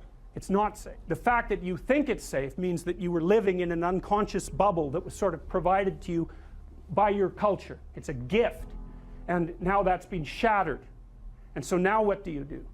Well, the answer is you retreat until you're in your house and there's nowhere you can go. You're the ultimate frozen rabbit, right? And your life is hell because you can't function. The alternative is, let's take apart the things you're afraid of. Let's expose you to them, carefully and programmatically. And then you'll learn that you're actually tougher than you think. You never knew that. And maybe you didn't want to take on the responsibility because, people play a role in their own demise, so to speak. When you had opportunity to go out and explore or withdraw because you were afraid, you chose to withdraw because you were afraid. So it's not only that you were overprotected often, it's that you were willing to take advantage of the fact that you were overprotected and run back there whenever you had the opportunity. So maybe you're a kid in the playground, right, and you're having some trouble with other kids, and in the back of your mind, I should deal with this myself, but you go and tell your mom and get her to intervene. And you know that that's not right. You know that you're breaking the social contract, but it's easier, and so that's what you do. You run off to an authority figure and hide behind the Great Father, roughly speaking. Well, the problem with that is you don't learn how to do it yourself. So then you have to relearn it painfully when you're 40. So then you take people out. You say, well, what are you afraid of? Rank it from 1 to 10. So 10 is, we'll make a list of 10 things you're afraid of. The thing you're least afraid of we'll call number 10. So we'll start with that. Okay, well, I'm afraid of elevators. Okay, well, let's look at a picture of an elevator. Let's have you imagine being in an elevator. Let's go out to an elevator and let you watch the terrible jaws of death open, because that's how you're responding to it symbolically, right? And you're going to do that at the closest proximity you can manage. You find out, you go do that, it works. You're nervous as hell, especially from an anticipatory perspective. Shaking. You go out, you stop, you watch it happen, and you actually calm down. You do that 10 times and it no longer bothers you. Well, what you've learned that you didn't die, but more importantly than that, you've learned that you could withstand the threat of death. That's what you've learned. And then you move a little closer, and then you move a little closer, and then you move a little closer, and finally you're back in what's no longer the elevator from a symbolic perspective. It's a tomb, right? It's a place of enclosure and isolation.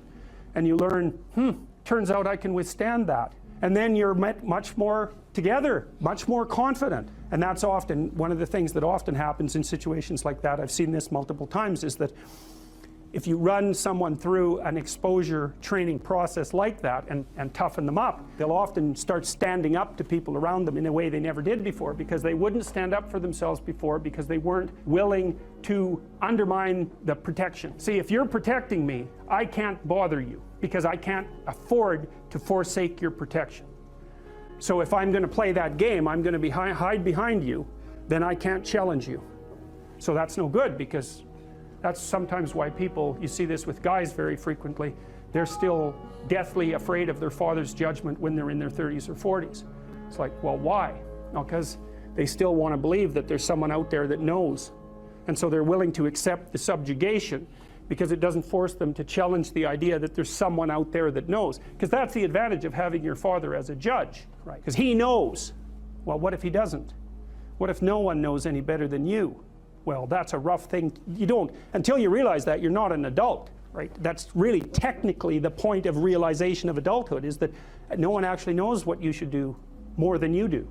I mean, it's a horrible realization, because what the hell do you know? It's a terrible realization, and people will often pick slavery, permanent slavery, to the spirit of the Great Father, let's say, over that realization, and it's completely understandable. But the problem with it is that there's more to you than you think, and so if you continue to hide behind that figure, then you never have a chance to understand that there's more to you than you think, far more to you than you think. Maybe there's enough to you so that you can actually withstand the threat of mortality without collapsing. Maybe even withstand the threat of malevolence without collapsing. Who knows? It's certainly possible. And it's not an abstract question. It's exactly the sort of question that you address in the psychotherapeutic process. It's always the question that you address. And the answer is often in the affirmative, because people can get unbelievably tough. And you know that because people work in emergency wards in hospitals, right? Or they work in palliative care wards, or they work as mortuary assistants. I mean, these people have bloody rough jobs, you know, or they're on the front line of police investigation into, you know, heinous child abuse crimes, and so they're confronting malevolence on a regular basis. And, you know, those are very stressful jobs, but people do them. And some people do them without even being damaged by them, although that's a harder thing, because you can see horrible things, you know, things you'll never forget. I wouldn't consider myself either naive or particularly optimistic person. I don't think I'm either of those. But this isn't actually an idea. This is one of the only ideas that I've ever found that I really believe to be rock solid. I actually think that it's true. And it's very optimistic, because it says you can use your sense of meaning to calibrate your progress through life. But there's rules. You have to aim at the highest possible good that you can conceive. Now, and that's subject to update, because what the hell do you know? But you start by aiming at the star you can see rather than the dimmer one that you can't yet perceive. And then you decide that you're going to do that honestly, right? That's a big decision. So the first decision, I think, in some sense, is a decision of love. You're going to decide that being is worthwhile and that you're going to work for its betterment. And that's a decision that's based on love. And the second decision is based on truth. Having made that decision, you're going to play a straight game. Having made those two decisions, I think that you can allow your sense of meaning to calibrate your pathway. And then what's so interesting is that you hit a state that's as close to paradisal as you're going to hit right away, because being engaged like that, it's better to be engaged in the solution of a complex problem than not to have a problem at all. And that's no different than saying it's better for there to be being than non-being, because being is a problem. And so if you want to have no problems, then you have no being. And you could say, well, being is so miserable that maybe that's the route we should take. And fair enough, but maybe you can have your cake and eat it too. You can have the damn problem. It can be a problem worth solving, and you can be so engaged in solving the problem that it justifies the fact that the problem exists.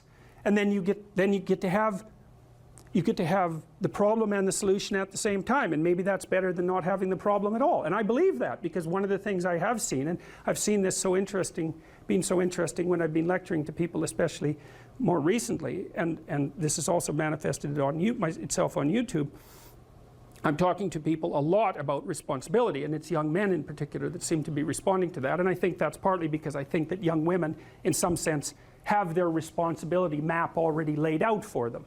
It's also less voluntary in some sense for women, because they have more complicated problems to solve in the first part of their life, right? Because they have to get the family problem solved. But whatever. I've been talking in a very delineated manner about responsibility, which is a strange thing to sell to people, but responsibility is what gives your life meaning. And so then you might say, well, then take on ultimate responsibility. And what happens? You have an ultimately meaningful life. And then you might say, well, if your life is ultimately meaningful, doesn't matter if it's punctuated by tragedy or even predicated on tragedy. It's worth it. And I think that's true. And everything I've seen indicates to me that's true. Every time I get my clients to take on more responsibility, you know, and it isn't an injunction. You're a bad person, you should take on responsibility. It has nothing to do with that. You can define the damn responsibility. It isn't something that someone else should impose on you. It's not a matter of doing what you should do in some abstract manner. It's not that.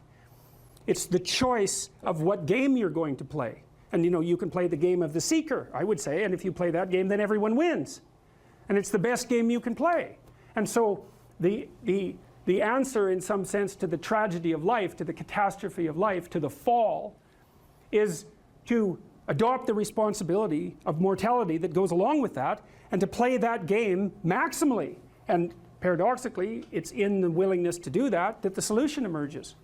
And I don't, you know, I have done my best with every single thing I've talked to you guys about. I have done my best to do what Dostoevsky does in his novels, which is I make a proposition and then I spend months or years trying to figure out if I can take the bloody thing apart, if there's something wrong with it, because I want to find out. I want to hit it with a hammer and see if it breaks. And what I've been trying to do is to tell you all the things that I've gathered, let's say, or laid out or articulated or discovered over the last 30 years that I have not been able to break with the biggest hammer that I could take to them. And I guess that's the fundamental one, is that I believe that the idea that lurks in these images, derived from very different cultures, it's the same idea. Life is suffering. Right, indisputable. What do you do about that? You voluntarily accept it and then strive to overcome the suffering that's a consequence of that. And you do that for you, and you do that in a way that makes it better for other people. And then that works. And one question might be, well, how well does it work? And the answer is, the only way that you can find out is by trying it. That's it. That's the existential element of it. The proof is to be derived by the incarnation of the attitude in your own life. No one can tell you how it will work for you. It's the thing that your destiny is to discover that. And you have to make the decisions to begin with. It's like, because you can't do this without commitment. You have to commit to it first. That's the act of faith that Kierkegaard was so insistent upon. You have to say, I'm going to act as if being is good. I'm going to act as if truth is the pathway to enlightenment. I'm going to act as if I should pursue the deepest meaning possible in my life. And there's reasons to do none of those. They're real reasons. So it's really a decision. But you can't find out what the consequence of the decision is unless you make the decision. I think the same thing happens when you get married, by the way. So if you think you might leave, you're not married. And then you think, well, the marriage didn't succeed. It's like, well, maybe you were never married. Because the rule is, you don't get to leave. And there's a reason for that rule. Now, I'm not saying that there aren't situations where there should be exceptions made for that. That's not the point. The point is that there's some games you don't get to play unless you're all in. And the other thing that's so interesting about being alive is that you're all in. No matter what you do, you're all in. This is going to kill you. So I think you might as well play the most magnificent game you can while you're waiting. Because do you have anything better to do? Really? Why not pick the best thing possible that you could do? Why not do that? Maybe you could justify your wretched existence to yourself that way. I think you could. That's what it looks like. You know, people find such meaning in the responsibilities they adopt, it stops making them ask questions about what life is for. If you have a newborn child, for example, like unless you're really in a bad way, psychotically depressed, or maybe your personality really needs some retooling, you stop thinking about anything but ensuring that that baby is doing well. And if someone comes along and asks you an existential question about your commitment to that, the right response is, why are you asking me such stupid questions when this is manifesting itself right in front of your eyes? Like, how blind can you be? That isn't a time for questions about the meaning of life. The answer is right in front of you. And if you can't see it, it's not because life has no meaning, it's because you're blind. I mean, that's what the image of the Virgin Mother and the child is all about. It's like, what's the answer to the meaning of life? Here's an answer. It's like, well, I'm going to criticize that. Well, go right ahead. You know, it's like what you're like a what do you call that? A termite gnawing on a temple. There's no utility in that sort of criticism. It's blindness. And it's the same thing with regards to the path of the hero. It's like it glistens in front of you and you can criticize it. It's like, fine. Put the cart before the horse and see how far you get. So I thought, to bring full closure to the class, I was trying to solve this terrible puzzle that confronted me and many other people about how it was that human beings got themselves in such a tangle about what they believed. Such a tangle that we were pointing the ultimate weapons of destruction at one another, which, by the way, we are still doing. And I thought, okay, well, I understand that. We need our belief systems. They orient us. And that means there will be conflict between belief systems, and that can be a catastrophe. And that's being played out everywhere, again, in very many ways. What's the solution to that? Well, one possibility is there's no solution. It's just mayhem all the way around. Could be the case. But it seemed to me, as I delved into it, that the proper solution to that was to live properly as an individual, because you're more powerful than you think. Way more powerful than you think. I mean, God only knows what you are in the final analysis. You're blind to your own weaknesses, but you're also blind to your own strengths. And so then I think, well, if you got your act together, it'd be better for you, and instantly it would be better for your family, assuming they wanted you to get your act together, and not everyone does, and then it would be better for the community. It's like, how far could you take that? If you stopped wasting time, and if you stopped lying, and if you oriented yourself to the highest possible good that you could conceive of, and you committed to that, how much good could you do? Well, I would say, why don't you find out? So that's what I think you should do. You should find out. You don't have anything better to do. And there's nothing in it, as far as I've been able to tell, there's nothing in it but good. So maybe you could sort yourself out so that you wanted nothing but the good. And then maybe you could help make that manifest in the world. And maybe we wouldn't have all these terrible problems then. At least we'd have fewer of them, and that would be a start. So it's the answer to the problem of humanity is the integrity of the individual. That's the answer. So, and states that are predicated on that realization are healthy. So, and states that aren't are doomed to stagnation and catastrophic collapse.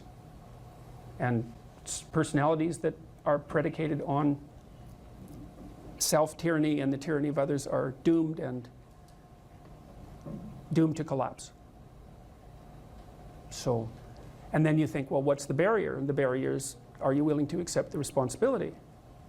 And part of the answer to that is, reduce the damn responsibility until it's tolerable. You don't have to fix everything at once. You could just start by fixing the things that you could fix. Or you could even do it more. You could do it with even less self-sacrifice. You could start by fixing only the things that you want to fix. God, you can get a massive way that way. So do it. See what happens. That's what you should have been taught in university right from the beginning. It's like, aim at the highest good. Tool yourself into something that can attain it. And go out there and manifest it in the world. And everything that comes your way will be a blessing. And so all you have to do is give up your resentment and your hatred. I know that's a hard thing to give up because you have plenty of reason for it. That's probably a good place to stop. So it was a pleasure.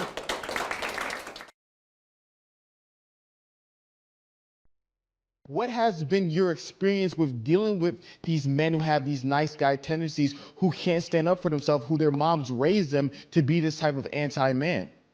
Yeah, well, sometimes that can also be temperamental, right? Because if a man happens to be high in agreeableness, this is also true of women. They're much more conflict averse and they're nicer in their temperament. So if you get an agreeable boy, let's say, who also has a doting mother, then you might have that problem. There's other ways of having that problem, but that's one way. Well, when I saw people like that in therapy, they were often resentful and angry and passive aggressive and getting in their own way, often to spite, whoever was doting on them, let's say. And so the first thing I would do is listen to why they were there, and then start to unpack that anger, and then start to work with the individual to figure out how to voice that. You have to separate out what's old history and useless and what's just narcissism and infantilism from genuine concerns. But if you listen to people, they will sort that out for themselves. That's one of the cool things about being a therapist, is if you listen, that happens more or less by itself. And then as a behavioral psychologist, maybe someone like that would need a raise, but would be afraid to ask their boss. Well, we just practice that. It's like, okay, well, first of all, why should your boss give you a raise? Like, there might be good reasons. He doesn't want to lose you because you're a good worker. Well, are you a good worker? And if you weren't, well, we'd solve that problem. Put yourself in a position where you deserve the raise. Okay, well, now you're too timid or you're too unskilled, because you have to differentiate those two things too, because some people who can't stand up for themselves actually don't know how, whereas others are afraid, and some are both. And so you have to figure out, so some of it's skill training. Well, how do you actually ask your boss for a raise? Well, you tell the truth. That's the best way. You say, look, here's what I'm doing. Here's why it's really useful for you. It looks like I'm somewhat underpaid in this role. That's demotivating me, possibly. I also have other options. I think I need, 15% more, and I'm interested in moving up, and here's what I'll do for you if you do that. And so, think about it. And then if your boss doesn't do that and all that's true, well, then you should be assertive enough to find another job. Or maybe you look for another job before you even ask for the raise. Put your CV together, right? Update it so you're not afraid to look for another job. All this is strategic thinking. That was another thing that was really fun about clinical work. Most of my clients, they doubled or tripled their salaries within 3 or 4 years. Oh, wow. They worked at it. This wasn't nothing. This was major league strategic planning. And that was true for women and men, and that's very fun to watch that happen. Think clearly about it, right? And get your act together, and you got to see what's getting in your way. So maybe you're afraid to ask your boss for a raise because if he says no, you'd have to look for a job, and you don't have your resume or CV updated. And the reason you don't have it updated is because you're embarrassed about the lacks in it, and you don't want to face the lacks because then you'd have to see how you didn't get educated properly because you were useless, and you'd have to take steps to rectify that. And it's a real mess down there, right? Yeah. The reasons you're not asking. So we'd lay that all out and then say, well, you're embarrassed about your resume. Well, update it and let's take a look at it. Okay, well, here's some holes and they're not good. What could you do to fix those? And then you break it down into small steps, right? Implementable steps. That's very practical. So that's a good thing to know. If you have your sights set on a goal, You'll move towards it if you break the steps down small enough so that even someone as useless as you will do it. And that also requires a fair bit of humility, because what you might find, especially if you're avoiding something, is that the step you are actually willing to take is so small that you're embarrassed to admit it to yourself, so you won't take any steps at all. Well, that's completely counterproductive. And the reason that's not proper thinking, let's say, or productive thinking, is that while small steps get bigger real fast, and it doesn't matter where you start. If you're doubling your utility every few weeks, who cares where you start? It starts to take off real quick. So you don't want to be embarrassed. You don't want to be so embarrassed by where you are that it stops you from becoming who you could be.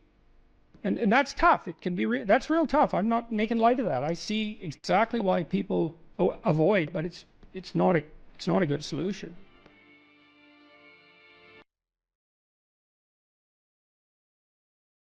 Put yourself together. And then maybe if you put yourself together, you know how to do that. You know what's wrong with you, if you'll admit it. You know there's a few things you could polish up a little bit, that you might even be able to manage in your insufficient present condition. And so you might shine yourself up a little bit, and then your eyes will be a little more open, then you can shine yourself up a little bit more, and then maybe you could bring your family together instead of having them be the hateful, spiteful, neurotic, infighting batch that you're doomed to spend Christmas with. So then you fix yourself up a little bit, and then you got to figure out, well, can you figure out how to make peace with your idiot brother? And probably not, because he's just as dumb as you, so how the hell are you going to manage that? And so then maybe you get somewhere that way, and your family's sort of functioning, and you find out, well, that kind of relieved a little bit of suffering, although it reduced the opportunities for spiteful revenge, and that's kind of a pain in the neck. And so then you get your family together a little bit, and you're a little clued in then, at least a bit, because you've done something difficult that's actually difficult. You're a little wiser, and so then maybe you could put a tentative finger out beyond the family and try to change some little thing without wrecking it. So, and that's the other message of the West. It's like, how do you overcome the suffering of life? And I'm not saying it's only the message of the West. How do you overcome the suffering of life? Is be a better person. That's how you do it. Well, that's hard. It takes responsibility. And I think, if you said to someone, you want to have a meaningful life? Everything you do matters. That's the definition of a meaningful life. But everything you do matters. You're going to have to carry that with you. Or do you want to just forget about the whole meaning thing, and then you don't have any responsibility, because who the hell cares? And you can wander through life doing whatever you want, gratifying impulsive desires for how useful that's going to be. And you're stuck in meaninglessness, but you don't have any responsibility. Which one do you want? Well, ask yourself, which one are you pursuing? And you'll find very rapidly that it isn't the majority of your soul that's pursuing the whole meaning thing, because, well, look what you have to do that. You have to take on the fact that life is suffering. You have to put yourself together in the face of that. Well, that's hard. Christ, it's amazing people can even do it. I'm stunned every day when I go outside, and it isn't a riot with everything burning. There's all these ruined people out there. They've got problems like you can't believe. Off they go to work and do things they don't even like, and look, the lights are on. It's a miracle, and we're so ungrateful. College students, the postmodern types, they're so ungrateful. They don't know that they're surrounded by just a bloody miracle. It's a miracle that all this stuff works, that all you crazy chimpanzees that don't know each other can sit in the same room for 2 hours sweltering away without tearing each other apart, because that's what chimps do. Anyways, so I got to the bottom of some things, at least as far as I can tell, so I told you what the bottom is, and then I got this idea about what you might do about it, which isn't my idea. It's an old idea. It's far older than Christianity. It's old. It's the oldest story of mankind.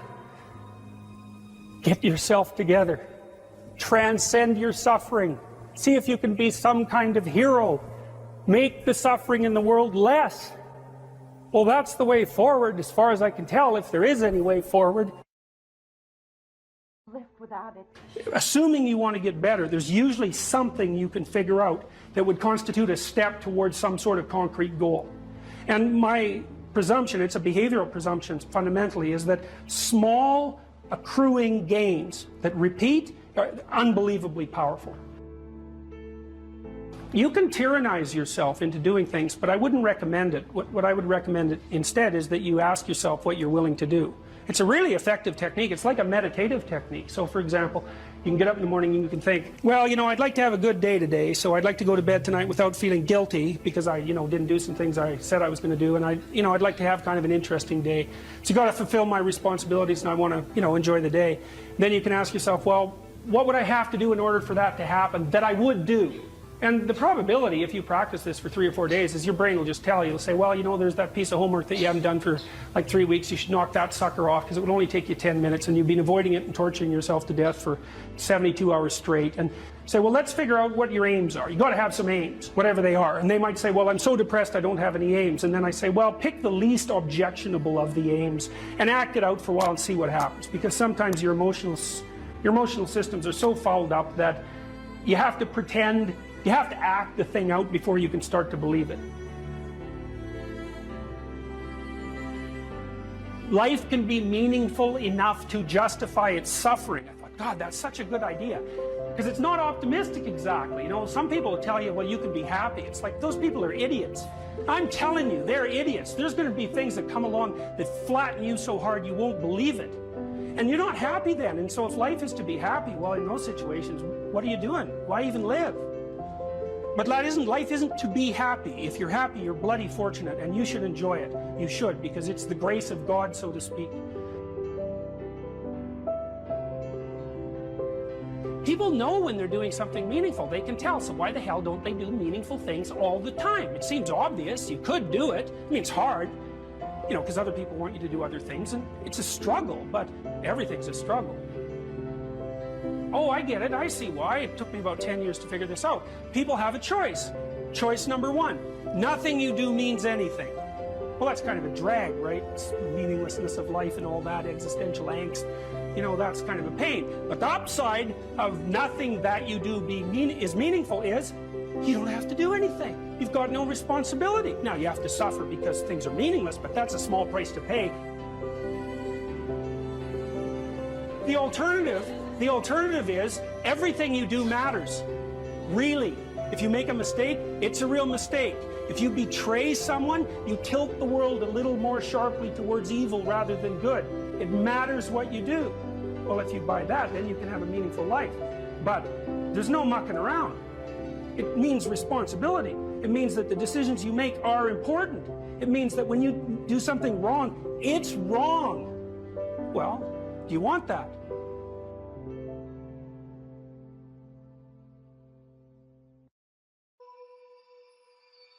We should make a very clear distinction here that often when people are embittered and resentful and feel like they're victims, it's because really awful things have happened to them. Now, not always, but often. And so then the question is, well, if you're in a situation and something really awful is happened to you or has happened to you, then, well, why shouldn't you feel like a victim? And is there a better alternative? And part of what you were trying to lay out in this part of the book is what those better alternatives are. So part of looking for that hero is to find out from someone else's example. In your case, it was your mother, but these other sources that you described of people who were in a sort of hell in an undeniable sense, but who chose in a very real way to make it as good as it could possibly be given the circumstances. And so they had to turn to sources of power, let's say, and strength and fortitude and resilience that weren't, in some sense, obviously associated with the catastrophe. I mean, in your mother's case, it's a pretty tragic situation. She's a young mother, she has young kids, now she has breast cancer, and she fights a losing battle over a period of 5 years. That's pretty bad. And then you have to ask yourself, given that that's obviously pretty bad, how is it even possible that someone could handle that with not only grace and courage, but the kind of grace and courage that leaves their children with an an immovable sense of the ability to prevail in the face of the deepest adversity. I mean, that's really something. You said here, thousands have come before you and they did just fine. So quit your complaining. And it's not because you have nothing to complain about. That's not the case. It's that that's not the right approach. The fact is, and this is such an optimistic fact, as well as a judgment in some sense, the fact is that if someone else can do it, so can you. And that's something, right? If you're reading about the great heroes in history, people who are in these terrible situations, and you see someone rise to the occasion, and then you can say, well, that was a person who did that, and I'm a person, and so maybe I have that capacity too, even though I don't know how to approach it. And then some of the rest of your book, much of the rest of your book, I would say in some sense is a guide to help people figure out how they could approach that. One of the things you point out first is, well, notice who you admire. And then maybe try consciously practicing becoming like that. And you know, people are very, very, very, very tough. And it turns out that if you face things, that you can put up with a lot more than you think you can put up with, and you can do it without becoming corrupted. And she did recover quite fully, and much as a consequence of her own machinations, because she figured out what was wrong with her and then took the necessary steps to fix it, which is nothing short of a bloody miracle as far as I'm concerned. And anyways, part of the cat bit is I actually start by talking about our dog, who actually died about a year ago, but he's still alive in the book. I let people know, because dog lovers love dogs, and if you love cats, then they think you don't like dogs, and then they don't like you. So I also point out at the beginning of the chapter that, if you want to pet a dog on the street, that's okay too, so you don't have to get up in arms about it. But the idea is that, you have to be alert when you're suffering. You have to be alert to the beauty in life, the unexpected beauty in life. And that's kind of what I was trying to get across with the idea of the cat. There's this cat that lives across the street from us called Ginger, and Ginger's a Siamese cat. And cats really aren't domesticated, technically speaking. They're still wild animals, but they kind of like people. God only knows why, but they do, And so Ginger will come wandering over, and our dog looks at her, but they're friends, and she rolls over on his back, and Seiko used to, nose her a bit, and then she'd kind of mosey over and let you pet her if she was feeling like it that day. And, you have to look for that little bit of sparkling crystal in the darkness when things are bad. You have to look and see where things are still beautiful and where there's still something that's sustaining. And, you narrow your time frame and you be grateful for what you have, and that can get you through some very dark times, and maybe even successfully if you're lucky. But even if unsuccessfully, then maybe it's only tragic and not absolute hell. And you can do that, in the worst situation. You can make it only tragic and not hell. And there's a big gap between tragedy and hell. There's nothing worse at a deathbed than to see the people there fighting. The death is bad enough, but you can take that, as terrible as it is, and make it into something that's absolutely unbearable. And maybe I think, and this is sort of what I closed the book with, this idea is that if we didn't all attempt to make terrible things even worse than they are, then maybe we could tolerate the terrible things that we have to put up with in order to exist, and maybe we could make the world into a better place, and it's what we should be doing and what we could be doing, because we don't have anything better to do. And that's what the book is about, and that's the end of 12 Rules for Life.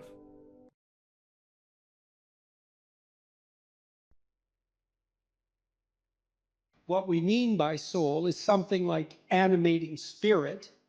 And you might say, well, what's a spirit? And well, that's actually rather easy to answer. So when a child of 4 is playing house, let's say when a child of 4 is playing house, she acts out the role of the mother. But acting out, that's a strange thing, right? Because she doesn't literally duplicate in her actions or her perceptions in the game what she observed her mother literally doing. So, for example, she didn't go into her mother's bedroom when her mother awoke and watched her turn her head in a particular way to awaken and count the number of blinks so that she could mimic that in her play. And you think that's absurd, but it's not absurd if it's just mimicry. It's not.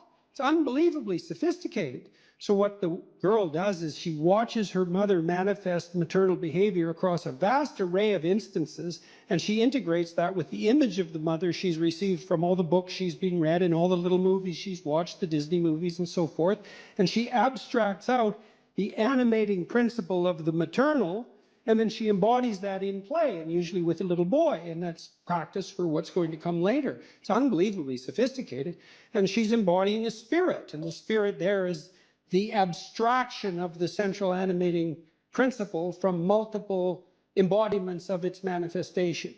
And if you think children can't do that, well, then you don't know anything about children, because they do that all the time in their pretend play, which is a necessary precursor to healthy psychological development. And so part of what we refer to as the soul is the presence of that spirit, or maybe even the capacity of embodying such spirits. And it's very difficult to know how deep that goes. I had a vision at one point of all the men in my life who've been particularly influential in a benevolent way. And you think, well, just the mere notion of the idea that there could be a benevolent way that would unite the acts of benevolence across a series of men, that's all comprehensible to you. You take that as a matter of course when you say that there are such things as good men, and you can identify them, right? Something stable about whatever is good across multiple manifestations of incarnation, let's say. And I saw that transform into the Father person of the Trinity as the embodiment of that benevolent spirit. Now, I don't have any idea what that means metaphysically, because who does? But that spirit manifesting itself within is certainly part of what we refer to when we talk about the soul. And you can see that shine through people. I mean, it's part of what gives someone charisma. It's part of what elicits the instinct to imitate in you. And you see that even in simple things. When you see a remarkable athlete do something incredibly athletic to put the soccer ball, the football ball through the net, to score the goal, and everybody leaps to their feet in celebration of that, well, that's a celebration of the divine capacity to hit the target dead on. And it grips you at such a low level, way down inside your soul, that you're compelled to your feet to cheer, and you don't even know what you're doing. But you enjoy it, that's for sure. And that enjoyment is also a sign of the depth and utility of that response. You see this in all the things that people do that are so-called popular entertainment. It's unbelievably sophisticated. The soul is participating in that in the fullest extent. And, you can say, well, there's no necessary use for the religious terminology. It's like, well, until you come up with a better word, there's plenty of use for it, because it's a very complex and deep phenomena. And to, just cast it into the realm of superstition in some casual manner it's just not helpful. Not in any possible. It's not helpful scientifically. It's not helpful ethically. It's not helpful existentially. Try treating someone for a while as if they don't have a soul. Just really, I mean it. Just, treat them like a deterministic machine, if that's your belief. Really act it out. You'll be like the most hated person in town in about 15 minutes. Well, I mean, what do you make of practical evidence like that? I mean, you interact with people as if they're free souls capable of choosing between good and evil. That's what you do all the time. And maybe you can addle yourself out of that by some ridiculous rationalist ideology, but that just means you're kind of a gabbling fool, and it's just going to make you trip over things you don't even notice in all of your social interactions.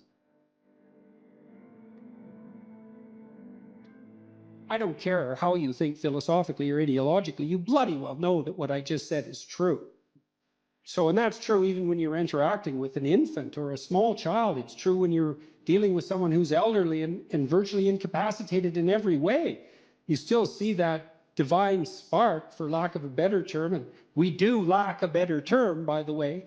You see that everywhere if your eyes are open and if you're willing to see it, and to the degree that you're responsive to that, then your actions are guided by love and your words are guided by truth.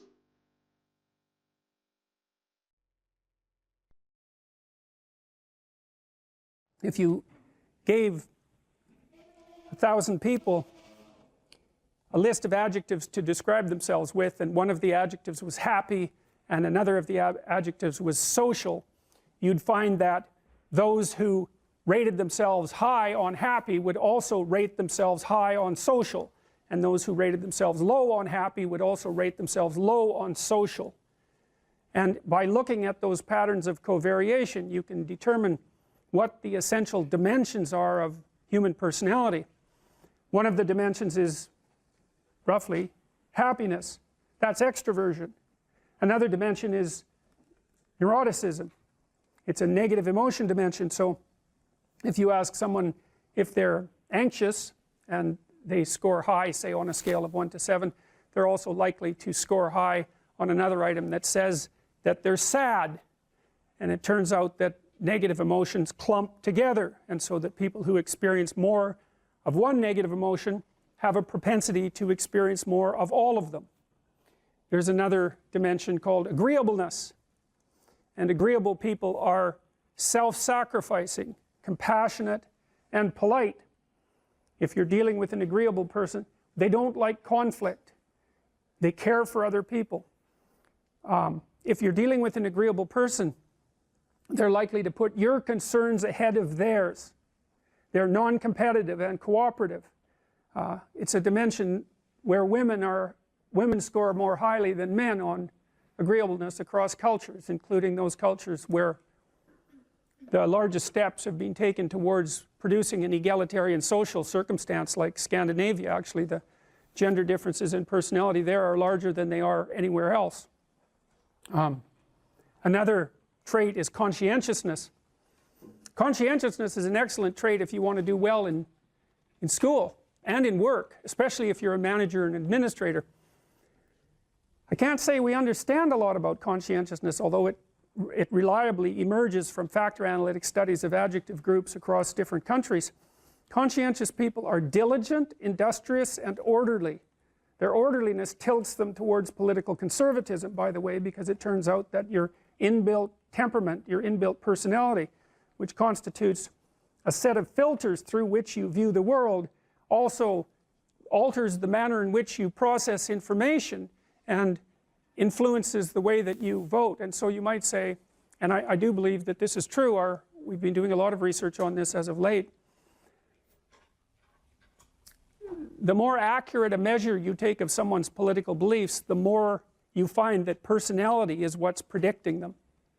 And I think that's a reasonable thing to think about, because you have to figure out ways of simplifying the world, right? Because you just can't do everything. And so people are specialized. They have specialized niches that they occupy. You could think about them as social niches. Like a niche is a place where your particular skills would serve to maintain you.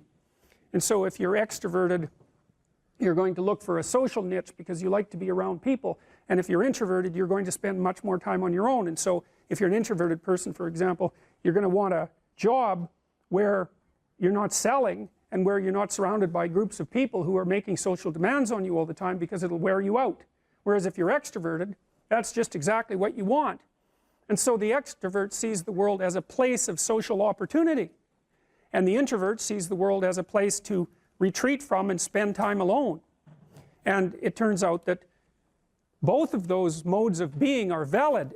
The issue, at least to some degree, is whether or not you're fortunate enough to match your temperament with the demands of the environment, and I suppose also whether you're fortunate enough so that you're born in an era where there actually is a niche for your particular temperament, because it isn't necessarily the case that that will be the case.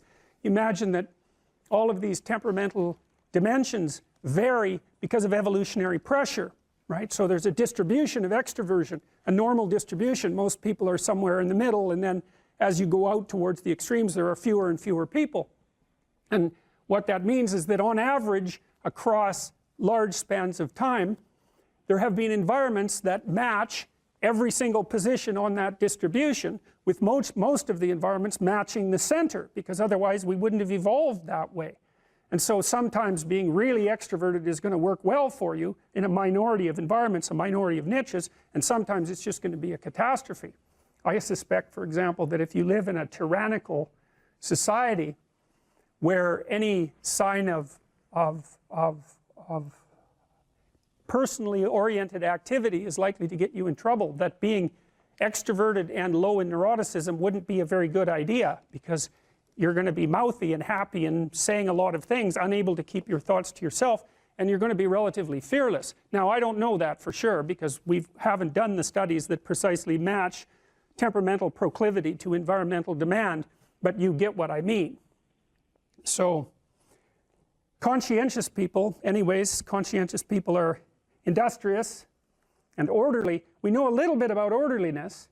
It seems to be associated, strangely enough, with disgust sensitivity, which I suppose isn't that surprising. You know, if you take an orderly person and you put them in a messy kitchen, they respond with disgust and want nothing more than to straighten it all out and organize it and clean it. And there's tremendous variability in orderliness. And as I said, orderliness predicts political conservatism. It's not the only thing, but it's certainly one of the things. The correlation between conscientiousness and grades is about 0.4. It's about 16% of the variance. It's the second best predictor of university grades after intelligence. And we'll talk about intelligence during this course too.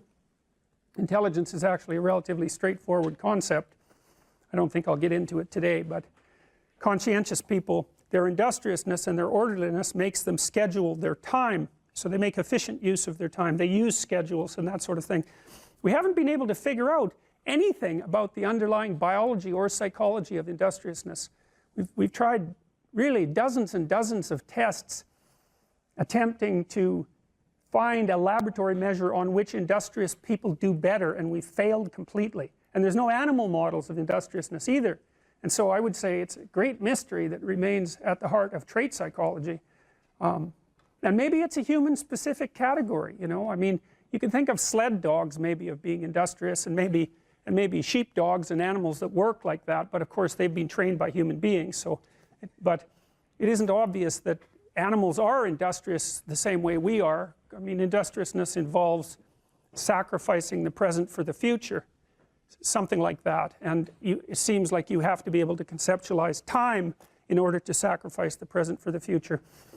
One of the things that I would recommend that you do as students in this course, and maybe in every course, speaking of industriousness, is come up with a plan of attack for the course and use a scheduler. You know, if you treat your university career like a full-time job, you're much more likely to succeed. And if you keep up on the readings and you keep up on the essays and all of that, then you're much less likely as well to fall into despair when you get too far behind.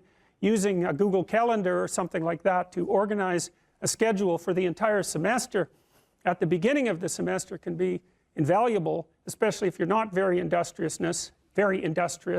because it can keep you on track. And one of the things we know about industrious people is that they are very good at using schedules and at planning the use of their time. And so I would like to say that you should all be smarter, but I don't know how you could be smarter.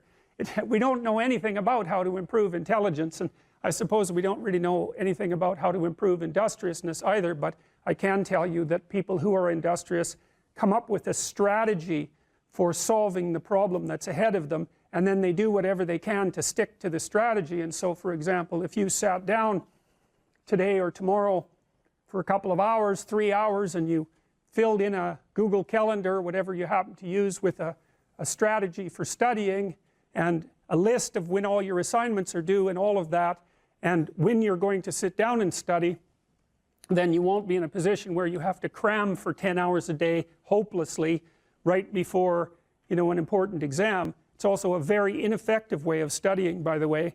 I mean, first of all, people who cram for 10 hours say they're studying for 10 hours, but they rarely are because, well, I can't study for 10 hours. I don't have the power of concentration that would enable me to do that for that prolonged period of time. I can manage about 3 hours of intense intellectual activity before I'm pretty done. And it's also the case that if you study and then sleep and then study and then sleep and then study and then sleep, you space it out, then you're much more likely to remember.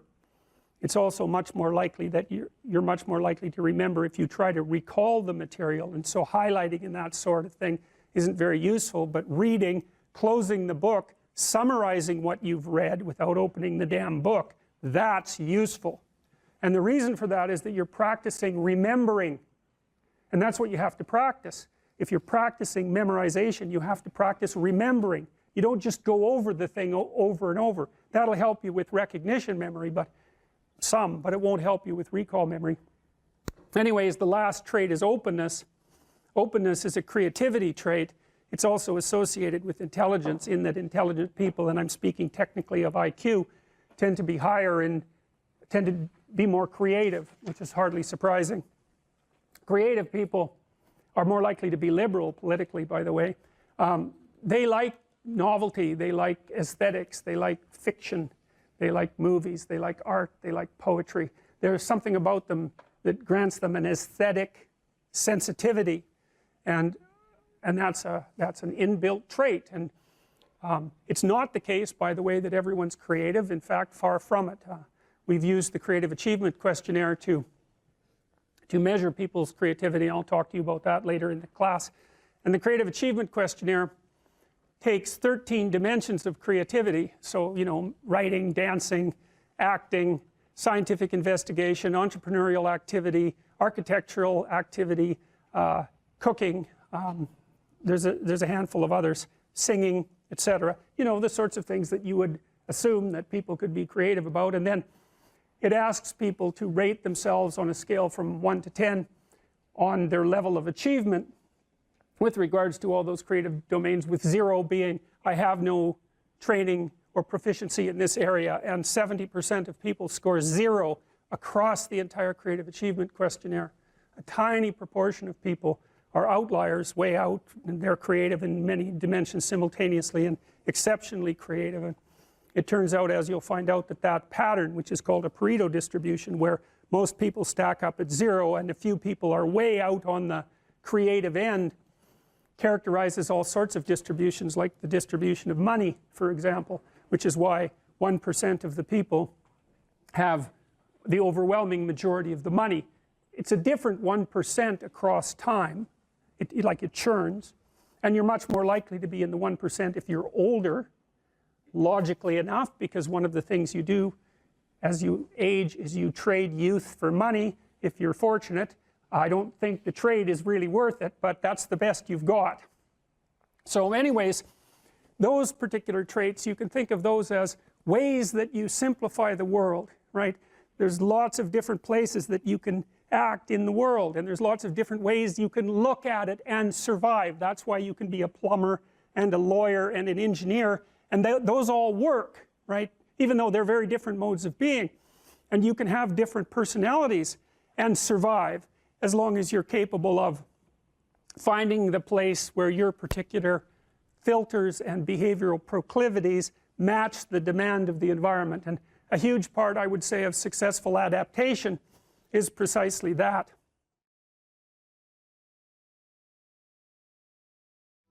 You say you are morally obligated to do remarkable things. Mm-hmm. Why? Well, I think partly because life is so difficult and challenging that unless you give it everything you have, the chances are very high that it will embitter you, and then you'll be a force for darkness and not good. And so, you know, the fact that life is short and can be brutal can terrify you into hiding and avoiding. You can flip that on its head and understand that since you're all in anyways, you might as well take the risks that are adventurous. There isn't anything more adventurous than the truth. So why is that a moral obligation? Well, if you hide and you don't let what's inside of you out, and you don't bring into the world what you could bring, and you become cynical and bitter, you will start doing very dark things. Not only will you not add to the world what you could add, but you'll start being jealous of people who are competent and doing well and work to destroy them. So that's the pathway to hell, really. We need to separate out the distinction between fantasy and delusion. You do have a fantasy about the future. So you have to provisionally map the future. That's what a plan is. That doesn't make it a delusion. Like, it becomes a delusion when the map bears no relationship to the underlying territory. So if you have a strategy for the future, maybe let's say that your strategy for the future is that you have 5 million YouTube subscribers in 3 years. Well, you have no evidence of the strict sort that that's how it's going to be, because anything could happen between now and 3 years from now, let's say. But there's no reason to call that a delusion. It's one hypothetically possible path of potential, and then you can make the sacrifices necessary to bring that about. So even though it's a fantasy because it maps something that isn't there, it's not a delusion. It's a delusion when you're ignoring elements of your own experience that would inform your fantasy more effectively. You're ignoring them so that you can live in a positive representation of the future without having to pay the appropriate price for it. The ultimate ideal is also the ultimate judge, because the ultimate ideal is something against which you fall far short. And that might be so painful that you can barely stand it. But then what you do is two things, I suppose, is you lower the ideal and you raise your estimation of your potential. And what do I mean by lower the ideal? Well, if you're comparing yourself to someone or even to a future self, and the gap is so painful that it paralyzes you, then you've created a dragon that you don't have the tools to master. And so what you have to do is you have to scale the dragon down to size. And you want to scale the dragon down to size until it's a size that you are willing to move toward, however small that is. Now, if you're here and your ideal is here and that gap is unbearable, then you reduce the gap and you reduce the gap. And you're going to have to do that anyways, because you're not going to move from where you are to perfect in one fell swoop, right? There's going to be incremental steps. So you have to fill in that hierarchy of progression with a high enough resolution representation so that you can start to move forward. There's another gospel comment that's very interesting. It's called the Matthew principle. And the Matthew principle is, to those who have everything, more will be given, and from those who have nothing, everything will be taken. Now, it's brutal because it implies that reality works like this. When you're moving up, you go like this, right? And that's pretty nice. That's a lot better than this. But when you're going down, you go like that, right? It's like downhill, cliff. Okay, so you want to avoid the downhill path. Well, if the uphill path is like this, which is like exponential, let's say, or geometric, then what that means is that it doesn't matter how big the first steps you take uphill are, even if they're trivial, even if they're shameful in their size, because you're so useless. If you're disciplined in that, you'll speed up extraordinarily rapidly. And so that's the good news, you might say, is that you can take very small steps, even ones that might be shameful in their size, and you have to admit that to yourself. But once you get the ball rolling, it doesn't roll in a linear fashion, it rolls in a geometric fashion. And this is a really good thing to know, because it can take the sting out of the realization of your own stupidity. It's like, yeah, everybody has their weak sides, let's say, things they're embarrassed about. When I first started going to the gym, I was like 23, and I think I weighed 135 pounds, and I was 6'1", very, very thin, 27-inch waist, something like that. And I smoked like mad, and I drank too much. Like, I wasn't in good shape. The first attempts forward I took in the gym, I went to this swimsuit class. Jesus, it was me and this like really fat guy, young guy, probably not in any worse shape than me, and like 7 old women over 70, and they could outswim me. Like, it was pretty damn humiliating. And so I did a semester of that and got myself in somewhat better shape. And then I started to go to the gym to work out, to lift weights. And that was also rough because, I'd be underneath the bloody bench press trying to lift 75 pounds off the rests. And, some muscle-headed bastard would come over and tell me how to do it. And it's like, yeah, thank you. But it's embarrassing, and lots of times people won't do things like go to the gym because they're so embarrassed about how they look or what sort of shape they're in. And it's a pain to start at the bottom, but you start at the bottom where you're weak. And if you want to rectify what's weak, you have to accept the fact that you're at the bottom and that the first steps are going to be painful. It took me about 3 years, but I stopped smoking, and then I stopped drinking, and I gained 40 pounds of muscle in like 3.5 years, something like that. I basically had to stop doing that because I had to eat like 6 times a day. It was crazy. but I got a lot more physically confident and a lot more coordinated. But the point of all this is, if you're going to rectify your weaknesses, you have to admit your insufficiency to your own shame. Now, if the gap between you and your ideal is so great that it paralyzes you, you shrink that. Things will beckon to you and call to you, and you'll have intuitions about which pathway to take. And you will, in all likelihood, follow those, because what else do you have? You have these orienting instincts. This is another reason why you don't lie. Because if you lie and you practice lying, you pathologize your instincts. And then your intuitions lead you wrong. You don't want to lie because you program yourself falsely, and then you automatically see what isn't there. And then, of course, the world will slap you in the face continually, and you'll think, oh my God, the world's such a pathological place. When the truth of the matter is that, no, you just keep running into things that you refuse to see. And then you think, well, the world's made of nothing but obstacles. It's like, well, you put the obstacles in your own path, and you did that by developing these complex, self-serving delusions, a story that you tell other people about who you are that isn't true. You're trying to lay out a map that bears no relationship to reality, and you keep wondering why you wander off the path and into a pit. It's like, well, how could it be otherwise? People have commented to me many times about my bravery, and I don't like that. It's not right. I'm afraid of different things than the typical person. Maybe that's a good way of thinking about it. I'm way more afraid of the consequences of saying something that's false or wandering off the appropriate path than I am of whatever consequences might come for saying what I believe and doing what I believe to be the case. I'm way more afraid of that. You know, I've been reading the Gospel of St. Matthew. I'm writing a book at the moment called We Who Wrestle with God, and one of the things Christ says to people continually is to not damage their vision, is to not put, that's the best way of putting it, don't occlude your eye. You can see what's in front of you if you're willing to see it. And if you're willing to see it, many of the terrible obstacles in life you can just walk around.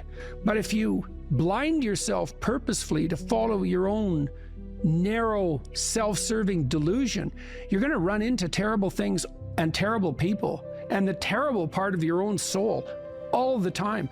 That's what you should be afraid of.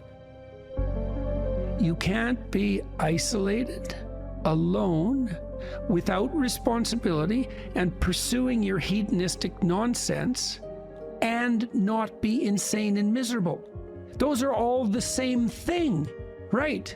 And so, you know, it's got to the point, I've said things that have made me somewhat unpopular, like it's very difficult for people to mature until they have a child. You find a huge part of what you are in that relationship. It makes you responsible, makes you grow up. It gives you the opportunity to mentor someone. You have someone around who's more important than you.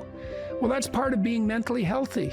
It's a huge part of it. This enterprise that I've helped put together, Alliance for Responsible Citizenship, we're trying to put forward a model of governance. It's called a subsidiary model, and the idea is that people have multiple social roles that scale. No, there's you should take care of yourself, integrate yourself, which means you can conduct yourself properly across the medium to long run. You're self-sustaining.